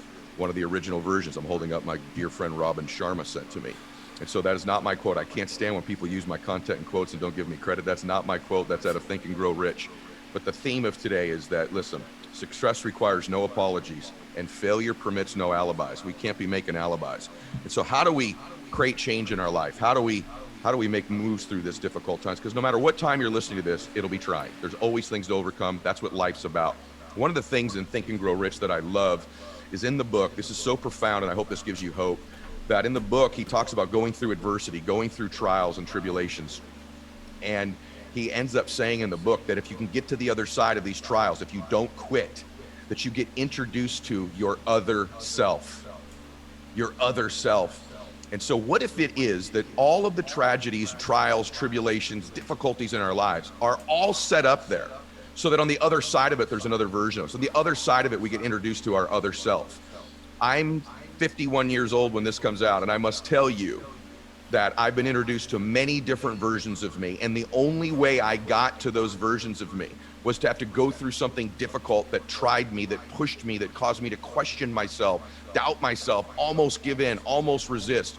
You think about it for you, the things you have achieved in your life, where you are today, this version of you has been put together, has been developed, has been created because of the things you learned, the things you went through, the lessons you gained through difficult times. So when you're hitting these difficult times, just remember on the other side of this time, whatever it is for you, is your other self. How beautiful is that? And when you step back and look at one's entire life, even if you have children and you all were a child at one point, think about the difficult things and you got introduced to that other version of you. I remember going to high school so scared. There was this whole thing when I was going to high school, they would put the freshmen in trash cans, and I didn't know anybody, and was anybody gonna like me? But the person who walked in my freshman year of high school, I think you'll agree, a totally different person walked out my senior year. I got introduced to my other self. And then when I started my business journey, there's one guy that started, and then after the first trial and tribulation I pushed through, I got introduced to another self of me, and then another self, and then another self, and then another self. In relationships, you've been introduced to other selves of you once you've gotten through them or learned from them. And so what you're going through right now, the beauty of it is it's preparing this other self, this better version of you. And you got to remind yourself of this because it's so easy not to want to outlast the temporary. I did a big, long coaching call with Arte Syndicate on this, and I'm not going to get into what I covered there. I'm going to cover different things today. But I just want you to think about this for a second. Without it, it's just you all the way through life. There's no change. There's no growth. So this trial, this thing that you're going through, or maybe just this thing you're trying to accomplish, maybe it doesn't even feel trying. Maybe you're just trying to accomplish something that's difficult, right? The other self is on the other side of that. And I just want to tell you, chase that version of you, chase that person, embrace it. And when you see this adversity coming at you, right? See it for what it really is. It's this introduction to the new you waiting for you on the other side of it. I love one of the things, I'm going to read to you out of Napoleon Hill's book a little bit right here. But he says, and again, a lot of this stuff was written for, back in the day where he would say men instead of people. But he says, if the first plan which you adopt does not work successfully, replace it with a new plan. If this plan fails to work, replace it, and in turn with it another, and so on until you find a plan which does work. Right here is at the point at which the majority of men, people, meet with failure because of their lack of persistence in creating new plans to take the place of the old ones which fail. The most intelligent man living cannot succeed in accumulating money nor in any other undertaking without plans which are practical and workable. And his point in the chapter was, this is where most people quit. This is where most people give in. They surrender at the sign of adversity. Rather than pivot, rather than innovate, rather than create a new plan, they give in. And what costs you when you give in is you rob the world and you of this other self. Those are my words, not him in this case. But that's what gets robbed. And quitting becomes a habit. It's habitual. When you quit on one thing, you'll quit on other things. And so finish, adapt all the time in your life. I want to share something with you. Why do we get so worked up? Let me share something with you. You have emotions that you're familiar with, okay?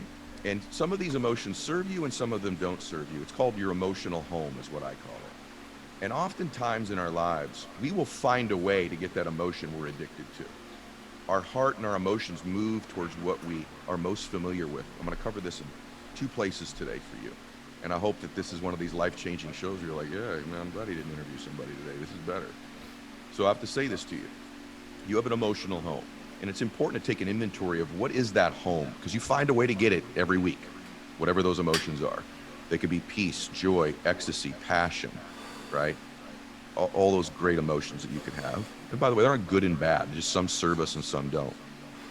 Then there's other ones: pain, fear, anxiety, worry, depression, frustration, anger. You all know people, as I described those emotions, you thought of different people, didn't you? When I said anger, you thought of someone you know who's regularly angry. When I said fearful or depressed, you thought of somebody. Maybe you thought of you. And so if you have this primary emotion that you're getting on a regular basis, you find a way to get it, don't you? You do. No matter what's going on, you find a way at some point during your week to get your fear. Why? Because it's familiar. We move towards what's familiar. This is how human beings are. So the reason we want to go through difficulties is because if at the other end of that we can get another self, maybe we can get another emotion. Because self is really emotions. What you really don't want is a jet or cash. You want how you think that will make you feel. What you really don't want is just a relationship. It's how you think the relationship will make you feel. You don't just want to win that contest you're in right now. It's how you think it'll make you feel. So what you're chasing is the emotions. See, I know people with absolutely no money who feel rich. I know a bunch of people with a lot of money who feel broke, right? So what we're really chasing is our emotions. So for me, how do you do that? You become very intentional about what they are. You become intentional. My primary emotion I'm chasing right now, that I can experience anytime I want, but I don't have to chase it. That word's probably not well said. I can experience anytime I want because it exists within me, is peace. And when I'm not getting peace, I get intentional about seeking it. I'm not going to do things in my life anymore that on the other end of it can't acquire me more peace. I may lack some as I do it, but I'm going to get more of it on the other side of it. Starting to become intentional. And I'll share with you, we all have emotions that don't serve us. We all do. One of mine is chaos. I love chaos. Isn't that interesting? I love chaos. I've just realized this as an adult. Like, I always create chaos. I'm like, why? I thrive. I always say, I thrive in chaos, because I do. I'm familiar with it. Why do I always create chaos? Even when things are great, it's like, nope, I got to do this, I got to do that. Create a chaotic state. I create chaos around me. I've become aware of this. Why? Because chaos is familiar to me. Why is chaos familiar to me? Because to some extent in my childhood, it was chaotic. Most of you know that my dad was an alcoholic, greatest guy in the world, sober for 35 years after that. But in my early upbringing, it was chaotic. It was unstable. I didn't know, is he coming home? Is he not coming home? What mood's he going to be in? Are mom and dad going to stay married? You know, all those kinds of things. And it was chaotic, and I became familiar with chaos. And so I find a way in my given week or my month or my day to find chaos, don't I? And I do. Anybody that knows me knows that's true. And I thrive in it. Chaos, by the way, can be used positively. Chaos has caused me to become wealthy. Chaos has caused me to not want to be overweight and to be fit. Sometimes that chaos, I've learned to thrive in it. But you have to ask yourself, and I had to ask myself, do I want to live all my life in chaos? No. And then I got intentional. If chaos doesn't serve me that way, what emotions do I want? I want more joy. I want more laughter. I want more peace. And so I'm intentional about getting it, and I'm aware when I'm starting to generate chaos unintentionally. And that awareness for me, that awareness causes it to lose its power over me. So in your case, I would ask you, what emotion is your emotional home that you get the most regularly? Is it really joy? Is it really peace? Is it really ecstasy, passion, right? Or do you get a little bit familiar with worry, anger, frustration, melancholy, whatever you want to call it, fear, right? And once you know that, ask yourself, what are the emotions I would want to experience on a regular basis? And get intentional about them and become aware when you're doing the ones you don't think serve you, all right? And then ask yourself this, what would I have to think or believe in order to generate that emotion, right? Because a lot of times we have thoughts that don't serve us. Thoughts generate emotions, right? It's not an event that generates the quality of our life. There's an event, then there is our perception of the event, our thought about it, which creates the emotion. So it's not the events of our lives. You can be going through a very difficult time and have peace. You can go through a very difficult time and feel strong. It's being intentional about it. And so I would challenge you to begin to think about, what would I need to think? What do I normally think that causes me? And I'm going to tell you in a minute. What do I normally think that causes me to get this emotion that creates stress for me? And what would I need to think in order to get the ones I want when the same stimulus happens? So in Think and Grow Rich, he says there are 6 basic fears. By the way, in The Power of One More, I show you how to overcome these fears with daily strategies. So it's not just the thought, it's the action you would take. I mirror the thought in congruency with the action. And that's why The Power of One More is such a really unique book. Having said that, these are the 6 basic fears according to Napoleon Hill, and they're really interesting. He says, there are 6 basic fears, with some combination of which every human suffers at one time or another. Most people are fortunate if they do not suffer from the entire 6. Named in the order of their most common appearance, they are, this is interesting, in sequence. The number 1 fear is the fear of poverty. And just process that. Do you have the fear of poverty? Do you have the fear that whatever you're going through right now, you're going to be broke? You have the fear that you're going to run out of money, that you're not going to eat, or whatever it might be. The fear of poverty. Number 2, the fear of criticism. Right? By the way, these are the bottom, not the top, excuse me. The fear of criticism. Do you have any of that? The fear of ill health. Okay, so those are the bottom 3, not the top 3. Bottom 3. 4th fear, the fear of loss of love of someone. In other words, someone you love will no longer love you. Okay? 5, the fear of old age, getting old and missing your prime, missing your moment, missing your life. And then lastly, the fear of death. And so those are the 6 fears. Poverty, criticism, bad health, loss of the love of someone, old age, and death. And usually, I think you'll find that when you're experiencing stress and anxiety, it's born out of one of those fears. And I know you're sitting there going, Ed, this is damn good. Thank you for doing the show today. I hope you are. And if you do feel that, share it. Fastest growing show in the world, share it. So I'm aware of the fears that I have. And that's why success requires no apologies. I'm not worried about criticism. And failure permits no alibis. There are no alibis. There are no excuses. There just aren't any. And you go, but Ed, you don't understand. I do have this excuse. I do have this issue. I do have this situation that isn't fair for me. By the way, you're probably right. And if you think it, you're definitely right. What you have to ask yourself is, does it serve you to believe that? Or what would you need to believe in spite of that? You say, well, hey, I started too late. I don't have enough money. What if you started to think, man, what a story this is going to be that I started with no money? Or you know what, I'm a particular group of people that's marginalized and it's more difficult for me. I would just submit to you that isn't the story going to be sweeter when you do win? Isn't it going to even be more inspiring when you do win? Isn't it going to move more people? Isn't your test going to be your testimony? Whatever this thing is, that is the alibi that you have in your life, whatever it is, someone hurt me, this overcame, I'm in this situation, you don't understand my health situation. Listen, if it serves you to believe that, keep believing it. But as your friend and your coach and a mentor to you, and someone who loves you and cares about you, I would say this does not serve you, even if it's true. Even if it's true. What would you need to believe about it that now gives you power instead of kryptonite? And you begin to ask yourself these questions. So, you know, you're going to show up. So that's one thing. You're going to show up 20 years from now somewhere. The question is where? And what I would submit to you is that one of the ways out of difficult times is huge, bold, God-sized dreams.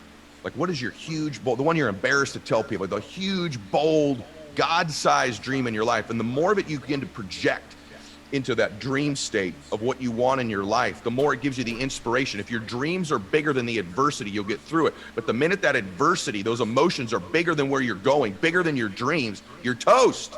You got to reevaluate that. You got to look at it. You got to say, wait a minute, what's my big dream? What's my big goal? What's that big emotion? What's that thing? What's that place? What's that person?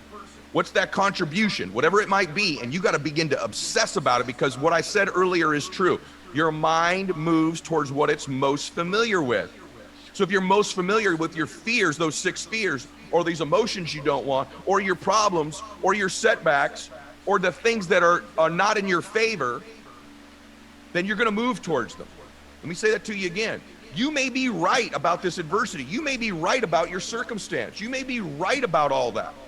But does it serve you to believe it? Because the way the mind works is it moves towards what it's most familiar with. And the reason some people are successful and most aren't is the successful people have the ability to begin to program into their mind the things they want, the dreams they have, over and over and over, because they know this to be true. They belong in their dreams. Their dreams are not some hallucination. They're not a joke. God gave you those dreams as a glimpse, as a preview of what's possible in your life. And the more you understand, these dreams don't just come from me. How do I have these dreams? Where'd they come from? They come from God in your life, or whatever you believe about that. I'm a Christian. I believe they come straight from Jesus, straight from God. But whatever your faith is, the universe, whatever you believe, they come from outside of you, and they're not a joke. They're a preview of what's possible. And the more you move towards those thoughts, those dreams in faith, boldly, strong, and not towards these 6 fears you have or this circumstance. And I'm not talking about don't deal with reality. I'm not saying, I already said, you need to pivot, you need to course correct, you need a better plan. Clearly you need a better plan. But what you don't need is to be moving towards the thoughts that don't serve you, because you keep getting them, don't you? You keep drawing the circumstances into your life that don't serve you because your mind moves you towards what you're familiar with. Please, sister, I love you. Please, brother, listen to what I'm saying. Begin to feed these thoughts to you regularly and begin to take the actions in congruency with them. And when you begin to think and act in congruency, you become a force in the world that is unstoppable eventually, if you can outlast the temporary. Not right away. See, there's 2 things people lack. The Bible says, where there is no vision, the people perish. People lack vision, but oftentimes when they get a vision, the other thing that they suffer from is depth perception issues. They think it's further than it is. They think they're further away than they really are, and so they pace themselves and they act like it, and they don't let their mind go there regularly, and so they constantly stay in a perpetual state of being far from it. The premise of my book, The Power of One More, is very simple when you get it, and it's this: you're a lot closer to your dreams than you think. You're a lot closer to these emotions, these feelings, that life, that other self than you think you are. And let me tell you what you are. You're one decision away, one possible meeting, one relationship, one thought, one emotion, one strategy in my new book away from changing it. You're a lot closer than you think. So stop thinking it's so far away, and stop thinking about all the things all the time that don't serve you, right? By the way, what is thinking? Ed, how do I think better? What's a thought? A thought is the process of asking yourself a question and answering it. So ask yourself better questions, and you will have better thoughts and better answers. So if you do have this detriment, that's this thing that's just, it's a hindrance, and you know it's a hindrance, and it's a challenge, or you're going through something, right? That's okay. The question is, ask yourself a better question about it. Instead of saying, that's why I'm going to lose, it's, hey, how can I overcome this? What are the answers to this? Who are people like me that have won? What is my story going to look like when I win? How's it going to feel when I get there? What's the tactic or strategy that I need to implement to overcome this that other people don't, but I'm going to, because I deserve to get there, because these dreams are a preview of who I'm supposed to be. So get these familiar thoughts, get these familiar emotions. Know that all pain is temporary. Outlast the temporary, right? And remember this, you're going to arrive to this place in 20 years. You're going to arrive there. The question is, who are you going to be when you get there? What's your life going to look like? What are you going to look like? Who have you have helped? What will you have achieved? What will the memories be you had? And most importantly, what will the emotions be that you get to possess at that time? And by the time you get there, who is that other self?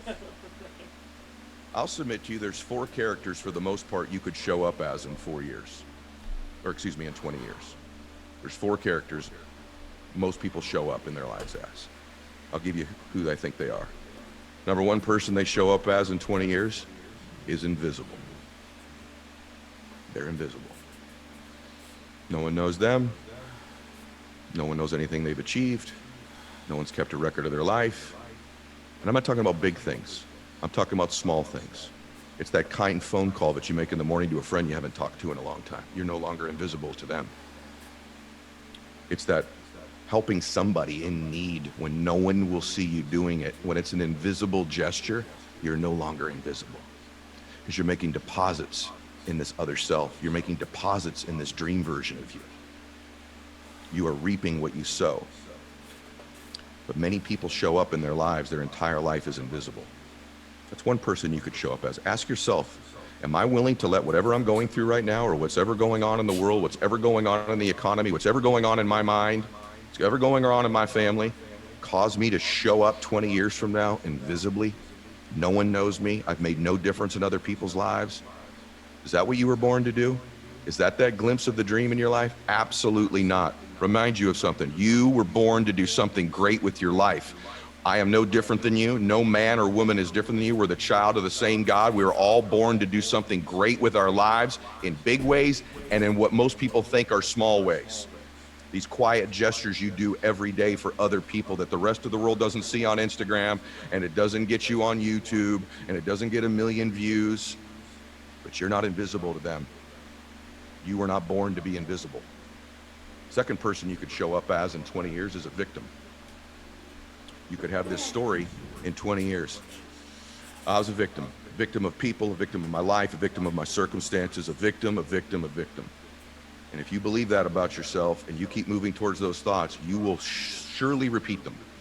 And you will show up 20 years in your life and as an example to your family, people who believed in you, your children, your grandchildren, your parents, your grandparents, your ancestors, and you will show up in 20 years as a victim. Something tells me that's not what you were born to be. Something tells me you were born to do something great, and you are not a victim. And you're going to rise above. And the fact that you rose above whatever you have to rise above, that divorce, that setback, that lack of education, that whatever, that marginalized group, that setback, that bankruptcy, that bad decision you've made, you're going to have one heck of a story. And you are not going to be a victim. And you're going to inspire a bunch of people who are invisible, who feel like victims, aren't you? That's the power of what you're going through. What if you were given this? Because there's an other self of you that's even greater than most people could imagine. Remember, the extent to what you have to overcome is the degree of who that other self is. The extent to what you have to overcome is in direct correlation to the degree of that other self. So the more you overcome, the greater that other self is. Third person you could show up as is a hero. And that's a pretty good thing. You show up, people, you're not invisible. You're not a victim. People know you. You got whatever it is. You got the great body. You got the great relationship. You got the big jet. You got the money. You show up as a hero. Many people in life aspire to be the hero of their story. See, we're always telling ourselves a story about our lives, aren't we? We're the lead character in the story of our lives. And so many people keep telling the story from the past.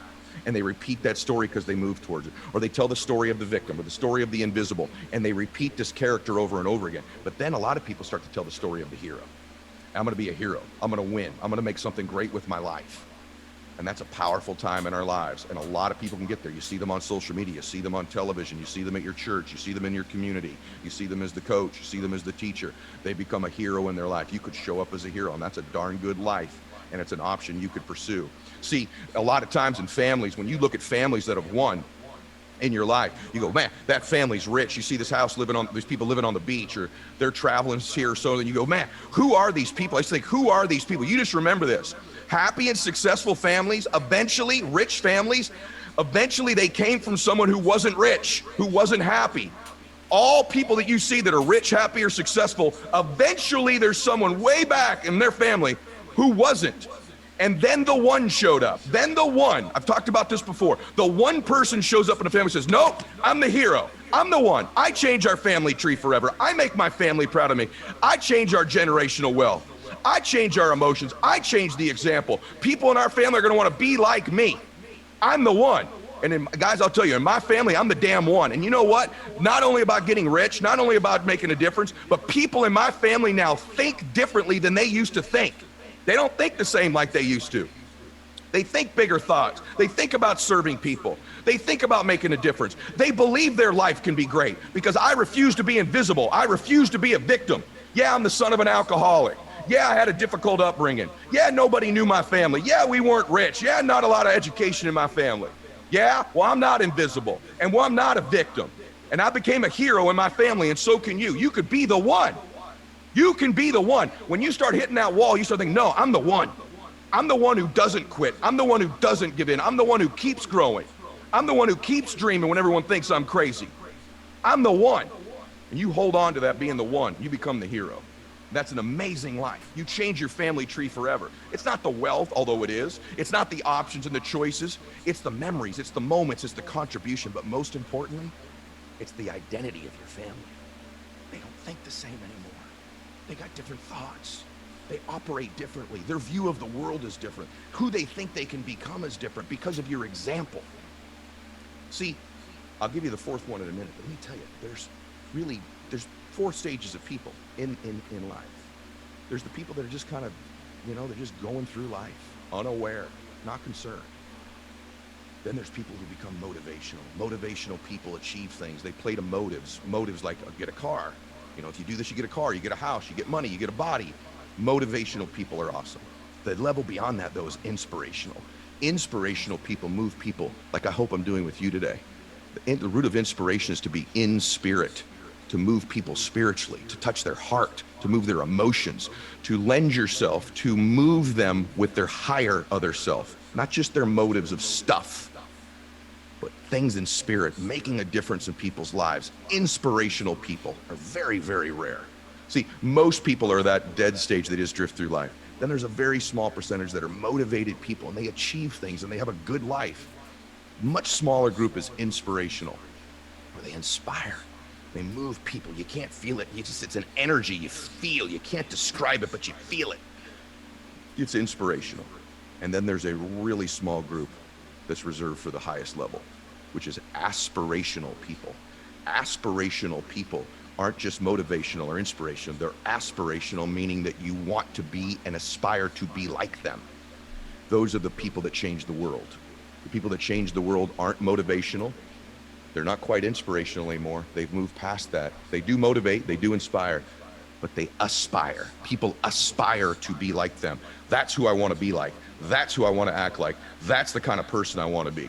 And I would challenge you to move through these stages. If you're not motivated, become motivational and inspirational and eventually aspirational. And when you become the one for your family, when you become the hero, which is level 3, you've moved into an aspirational space in your life. And then the 4th level is awesome. And that's called servant leader. And that's when you get to a point in your life where you're no longer invisible. You've moved all kinds of people in their dreams. You've become the hero for your family. And then you determine you want to dedicate your life in the service of other people exclusively. You want to aspire, inspire, and aspire people to be like you. And this is where I would challenge you to want to move. Become an aspirational person and eventually become a servant leader in your life. That's the highest level of the other self. So these are all the things that I wanted to share with you today in moving towards them. And the last thing I want to share with you is this. I want you to remember something. All your dreams are buried in the deep end of the pool of your life. They're in the deep end. See, when I was a little guy, I thought I would share this with you. When I was a little boy, I couldn't swim. I was a terrible swimmer. And I would show up to like team events, no joke, with a big life preserver on. I'm not kidding you. I want you to picture little Eddie Milet, 8, 9 years old. I would show up with a life preserver on, like a full-blown life preserver in the shallow end of the pool. Everyone's like, who is this kid? What is wrong with him? They're all in the deep end playing and swimming. And I'm in the shallow end floating around with this life preserver on. And then I remember telling my mom, this is embarrassing. I'm showing up to these parties and I'm the only one with this orange life preserver on. And she goes, well, we can get you some floaties. And I'm telling you, I'm 8, 9 years old and now I'm wearing floaties. You know those arm floaties? I'm in the shallow end of the pool, floating around with floaties on. Can you picture this? I got these floaties on in the shallow end of the pool, just floating along while all my teammates and my friends are playing in the deep end, having a great time, looking back going, I don't know what's wrong with little Eddie Milet. And I was so frustrated I couldn't learn to swim. And finally, my dad's brother, my Uncle Mike, visited from the East Coast. And I said, Uncle Mike, we're at the pool. I said, I can't. He goes, what are you doing with these floaties on? My gosh, you're 9 years old. What is wrong with you? I said, Uncle Mike, I can't swim. I'm afraid to swim. And he goes, you really? He goes, you want to learn to swim? I said, yeah. And he grabs me, whoop, throws me in the deep end of the pool with nothing on. Throws me and he goes, swim. I go, I don't know how to swim. He goes, just swim, swim. And I'm struggling to swim. He goes, you got this, and I'm not jumping in to save you, so you better swim. And you know what? I figured a way to get to the side of the pool. And he goes, now stop it. I ain't throwing you any floaties. Swim to the other side of the pool. And I'm doing this little doggy paddle, kicking. I'm kind of going underwater. And I'm sure he would have got me, but I wasn't sure then he was going to get me. And I made it just to the side of the pool, not the other end of the pool, just the side, like a 10-foot swim. He goes, now swim back. Now swim back. And I started to make it and started to move. And I'm like, well, and he goes, now I'll get in and teach you how to swim. Now I'll teach you how to correctly swim. And lo and behold, at the next party, I'm in the deep end. See, you want a mentor, you want someone to show up, you want people in your life to teach you, you got to jump in the deep end. You got to take the floaties off of your life. All your dreams are very, why didn't I want to go in the deep end? It was dangerous, it was rough, there was criticism there, I could drown. So I stayed and played it safe in the shallow end for years until I was literally thrown into the deep end. And once I was in the deep end, I wasn't prepared for it, but I found a way. And once I was in there trying my butt off to swim, to survive, that's when the mentor showed up. That's when he jumped in to help me learn how to swim. And so if you're sitting there today in the life, you got to take the floaties off of your life and you got to jump in the deep end of the pool, because at the bottom of that deep end is where all your dreams are buried. That's where that hero's buried. That's where that servant leader's buried. That's where that person everyone aspires to be is buried. And so that's why I started out by telling you today, success requires no damn apologies and failure permits no alibis. And so once I jumped in and I had no alibi, he threw me in and I had to find my way to the side of the pool. That's when the mentor showed up. That's when the coaching showed up. So my challenge to you today is to jump in the deep end, to take the floaties off in your life. You're not gonna drown. You will evolve, you will innovate, you will create, you will find a way. You cannot quit, you cannot give in. And all your dreams are in that deep end of the pool. Stay in the deep end, keep swimming, keep swinging, keep trying, keep evolving, and outlast the temporary. These things that you're going through in the shallow end are temporary. And if you'll get into the deep end, you will find that you can outlast them. And on the other side of that are where all your dreams are. So I want to challenge you, take the floaties off, get in the deep end. And I was going to remind you of something. You were born to do something great with your life. Yes, you. Yeah, you on the treadmill. Yeah, you driving. Yeah, you there with your kids. Yeah, you precious soul. I do this show for you. I wrote my book for you. I do everything I do on social media for you. I'm here to help you. I'm here to help you swim. I'm here to help you make the things happen in the deep end of your life. All those emotions you want are in the deep end. You got to jump in. You got to jump in and swim with me. And if you do that, I'm here for you. And if you think I can help, if today helps you, would you please share this? I have a feeling the world needs to know what we're talking about here. And I would love to see you at my event on May 27th. All you got to do is pre-order the book. So go to thepowerofonemore.com or maxoutlive.com, pre-order the book. And let me help you that day as well. Every week on the show, I promise you, I'm going to bring you people that can change your life in different areas of your life. They're going to help you max out every area of your life. But you got to be in the deep end if we're going to make this thing happen. All right, y'all, please share the show. I want to challenge you to do something great with your life and know that I'm always here for you. And I hope you're here for each other. I hope you're here for each other as servant leaders, as heroes, as aspirational and inspirational people. We need more of you in the world.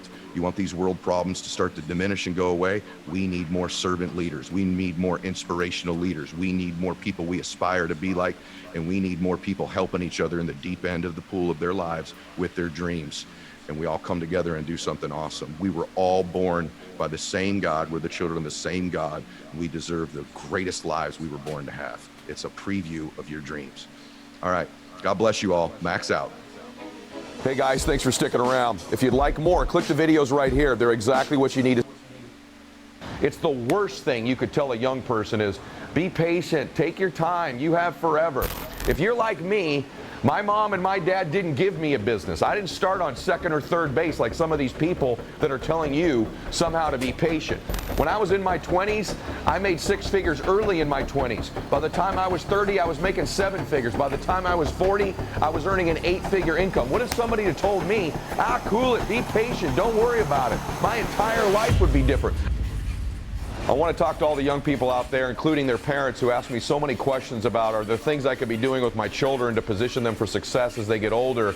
And for you young people out there that are constantly messaging me about wanting to be an entrepreneur, wanting to be successful, or just wanting to be happier in your life, I want to dispel one thing that I hear other influencers say out there in social media or on YouTube that could not be more wrong, which is telling young people all the time to just be patient. You know, enjoy your teens, enjoy your 20s. You've got forever. You're going to live to 130. There's no reason to get so worried about being successful now. And I got to tell you, that is the most ridiculous advice. I don't care how many followers the person has that's telling you this. They could not be more wrong. It's ridiculous and it's nonsense. There's no reason simply because of your age that you should not be after it, that you can't be hustling, that you can't become successful. Is it 18? Is it 28? Is it 38? It's ridiculous because there isn't a number. If you've got the desire to win, if you want to be somebody, if you want to make your dreams come true, I don't care if you're 12 years old or 82 years old, your age is irrelevant. It's a form of ageism to tell a young person, just be patient. If you're like me, my mom and my dad didn't give me a business. I didn't start on second or third base like some of these people that are telling you somehow to be patient. I had to pick myself up by my bootstraps and make something of my life. And frankly, the sooner you get going, the sooner you start working on yourself, the sooner you make progress, the sooner you're going to get there and enjoy your life. And so don't listen to that crap. Think about this. When I was in my 20s, I made 6 figures early in my 20s. By the time I was 30, I was making 7 figures. By the time I was 40, I was earning an 8-figure income. What if somebody had told me, cool it, be patient, don't worry about it? My entire life would be different. I wouldn't be looking at the ocean, living oceanfront now, or flying on my jet, or taking care of my parents, or having multiple homes, living on the lake, having multiple boats, multiple cars, whatever the material things are, donating to the charities that I want. And I listen to that absurd, ridiculous, stupid advice. So please don't listen to those people who tell you that. They have good intentions. They're talking about not putting pressure on yourself. You've got all kinds of time. The truth is, a little pressure is probably pretty good for you. Think about this. Steve Jobs was in his 20s and teens when he started. Bill Gates, Mark Cuban, Kylie Jenner. You talk any entrepreneur that's out there today that you know pretty well, most of them started young. Jay-Z started young. LeBron James started young. Why is it that you can't start young? Steve Jobs did, I did, Cuban did, Bill Gates did. There's thousands of entrepreneurs. In fact, the list of billionaires in the country gets younger every single year, as do the millionaires. You want to know why? Because of these things right here. Technology, your phone, your iPad, social media allows people at any age to win, including preteen and teenagers. And so please, parents, don't hold your kids back if they want to grow. Now that we can get rid of that myth, what should I be working on? Well, the first thing is this. I think you need to start to read books on persuasion and influence. And when you're watching social media or YouTube or listening to audio, somebody like myself, study their style, study how they roll their words out, their vocabulary. Begin to model them and then modify to your style. Model and modify. Model people and then modify. It's going to be your ability to persuade people, to influence people, to cast a vision, to transfer energy at any age of your life that's going to determine how far you go. So start to study the great communicators. That's number one. Begin at any age to have your children, or if you're one of those kids listening to this, young people, begin the process of setting goals early. Right now, begin to set goals and achieve them. Write down your outcomes, right? Third, begin to work on personal development. Read some books. Read Max Out Your Life, my book. Go to maxoutbook.com. Read that book. There are other great books out there by many people that you can begin to read around your school books or in the summertime on personal development, on personal growth, on influence, on persuasion, on leadership. Begin to feed yourself these great books, these great thoughts early in your life, and it'll change things. Begin to think about and work on, what am I gifted at? What am I good at? What am I passionate at? How could I turn that into a business? How could I turn that into a cause? What are some of my natural gifts and blessings, and how do I leverage those into solving other people's problems? Great businesses solve people's problems. How can my gifts, my blessings turn into a business that can solve people's problems? The next step is being a leader. You have to decide that you want to lead. You have to step forward. That means not being like everybody else in your school. I don't care if you're in 6th grade or you're in college right now. It's being a leader. It's not being one of the guys. It's not being part of the pack. It's being different than other people. It's thinking different than other people. It's learning early in life that other people's approval, your friends, your buddies liking everything you do and believing in everything you do is not going to get you where you want in life. It's being a leader, it's being a visionary, it's being unique, it's stepping out. And when you're young, you're going to take criticism for it. You're going to take flack for being different, for not going with the flow, for not drinking with everybody or smoking weed with everybody. Stay away from those things when you're young. Stay away from them when you're old if you can. These are not the practices of people that win. Ed, let everybody else smoke and do drugs and smoke weed and get in trouble and go down that path, and you lead. You step out. You be different. You be extraordinary, and you be proud of the fact that you're different. The next thing is you got to work on your self-confidence, right? You got to become more confident. You know when you're listening to something you don't have enough of. Self-confidence is the process, listen to me, of keeping the promises that you make to yourself. When you begin to make a promise, I'm going to get up at a certain time, or I'm going to clean my room, I'm going to get a certain grade, I'm going to study, I'm going to do something, deliver on the promise you make to yourself. Not what you promise your parents or you promise your friends, what you promise you. When you begin to stack what you promise yourself and you deliver on it, you begin to build a reputation with yourself that you can trust you, and that will serve you the rest of your life when you trust and you like you.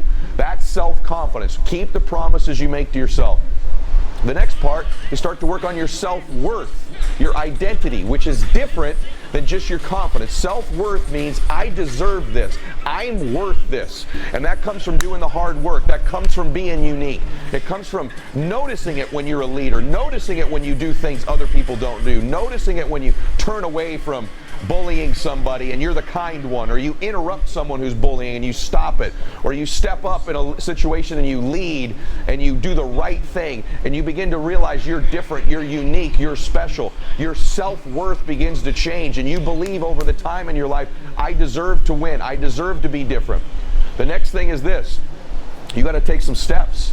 You got to take some actions, make some mistakes, fall down, allow yourself to fail. Failure is only failure if you don't learn something from it. But the younger you are and the sooner you begin to take action and allow yourself to learn and get experience, the stronger you become. And if you stack experience onto self-worth, onto self-confidence, you have a formula that is going to separate you from everybody. So what is it that you love? Is it sports? Is it music? Is it business? What are some of your gifts? Is it your ability to speak, listen, your math skills, your kindness, your humor, your beauty, your intensity, your passion, your ability to learn, your ability to teach, right? Your programming skills. Maybe it's thinking creatively, thinking strategically. Maybe it's just hard work. But what are you gifted with? And begin to leverage those gifts and talents towards your goals and dreams, and you'll be much happier. And the next thing is this: dream. I want you dreaming. I want you picturing your life. I live oceanfront here, and when I was a little boy, I used to walk on this beach and say, someday we're going to live there. Someday I'm going to have that house. There was nothing in my family that told me we should live somewhere like this. That my family wasn't big dreamers. They're just good people doing good things in their life, but no one thought about owning jets or multiple homes or the beach. But I started dreaming. I started thinking big. I'm standing on the beach. My home is right up there.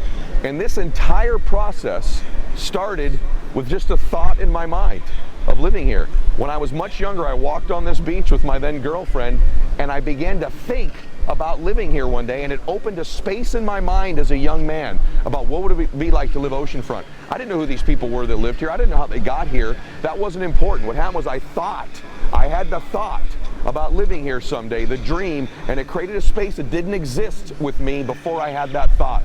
And then over time in my life, I went to work on finding the people, the places, the things, and the resources to make this thought a reality. Just like the chair you're sitting in started with a thought, all of the details, the fabric, the seat, the structure became real. This beach house, me living here, just started with a thought, and it created a whole new space in my life, whole new set of possibilities that over time I filled in.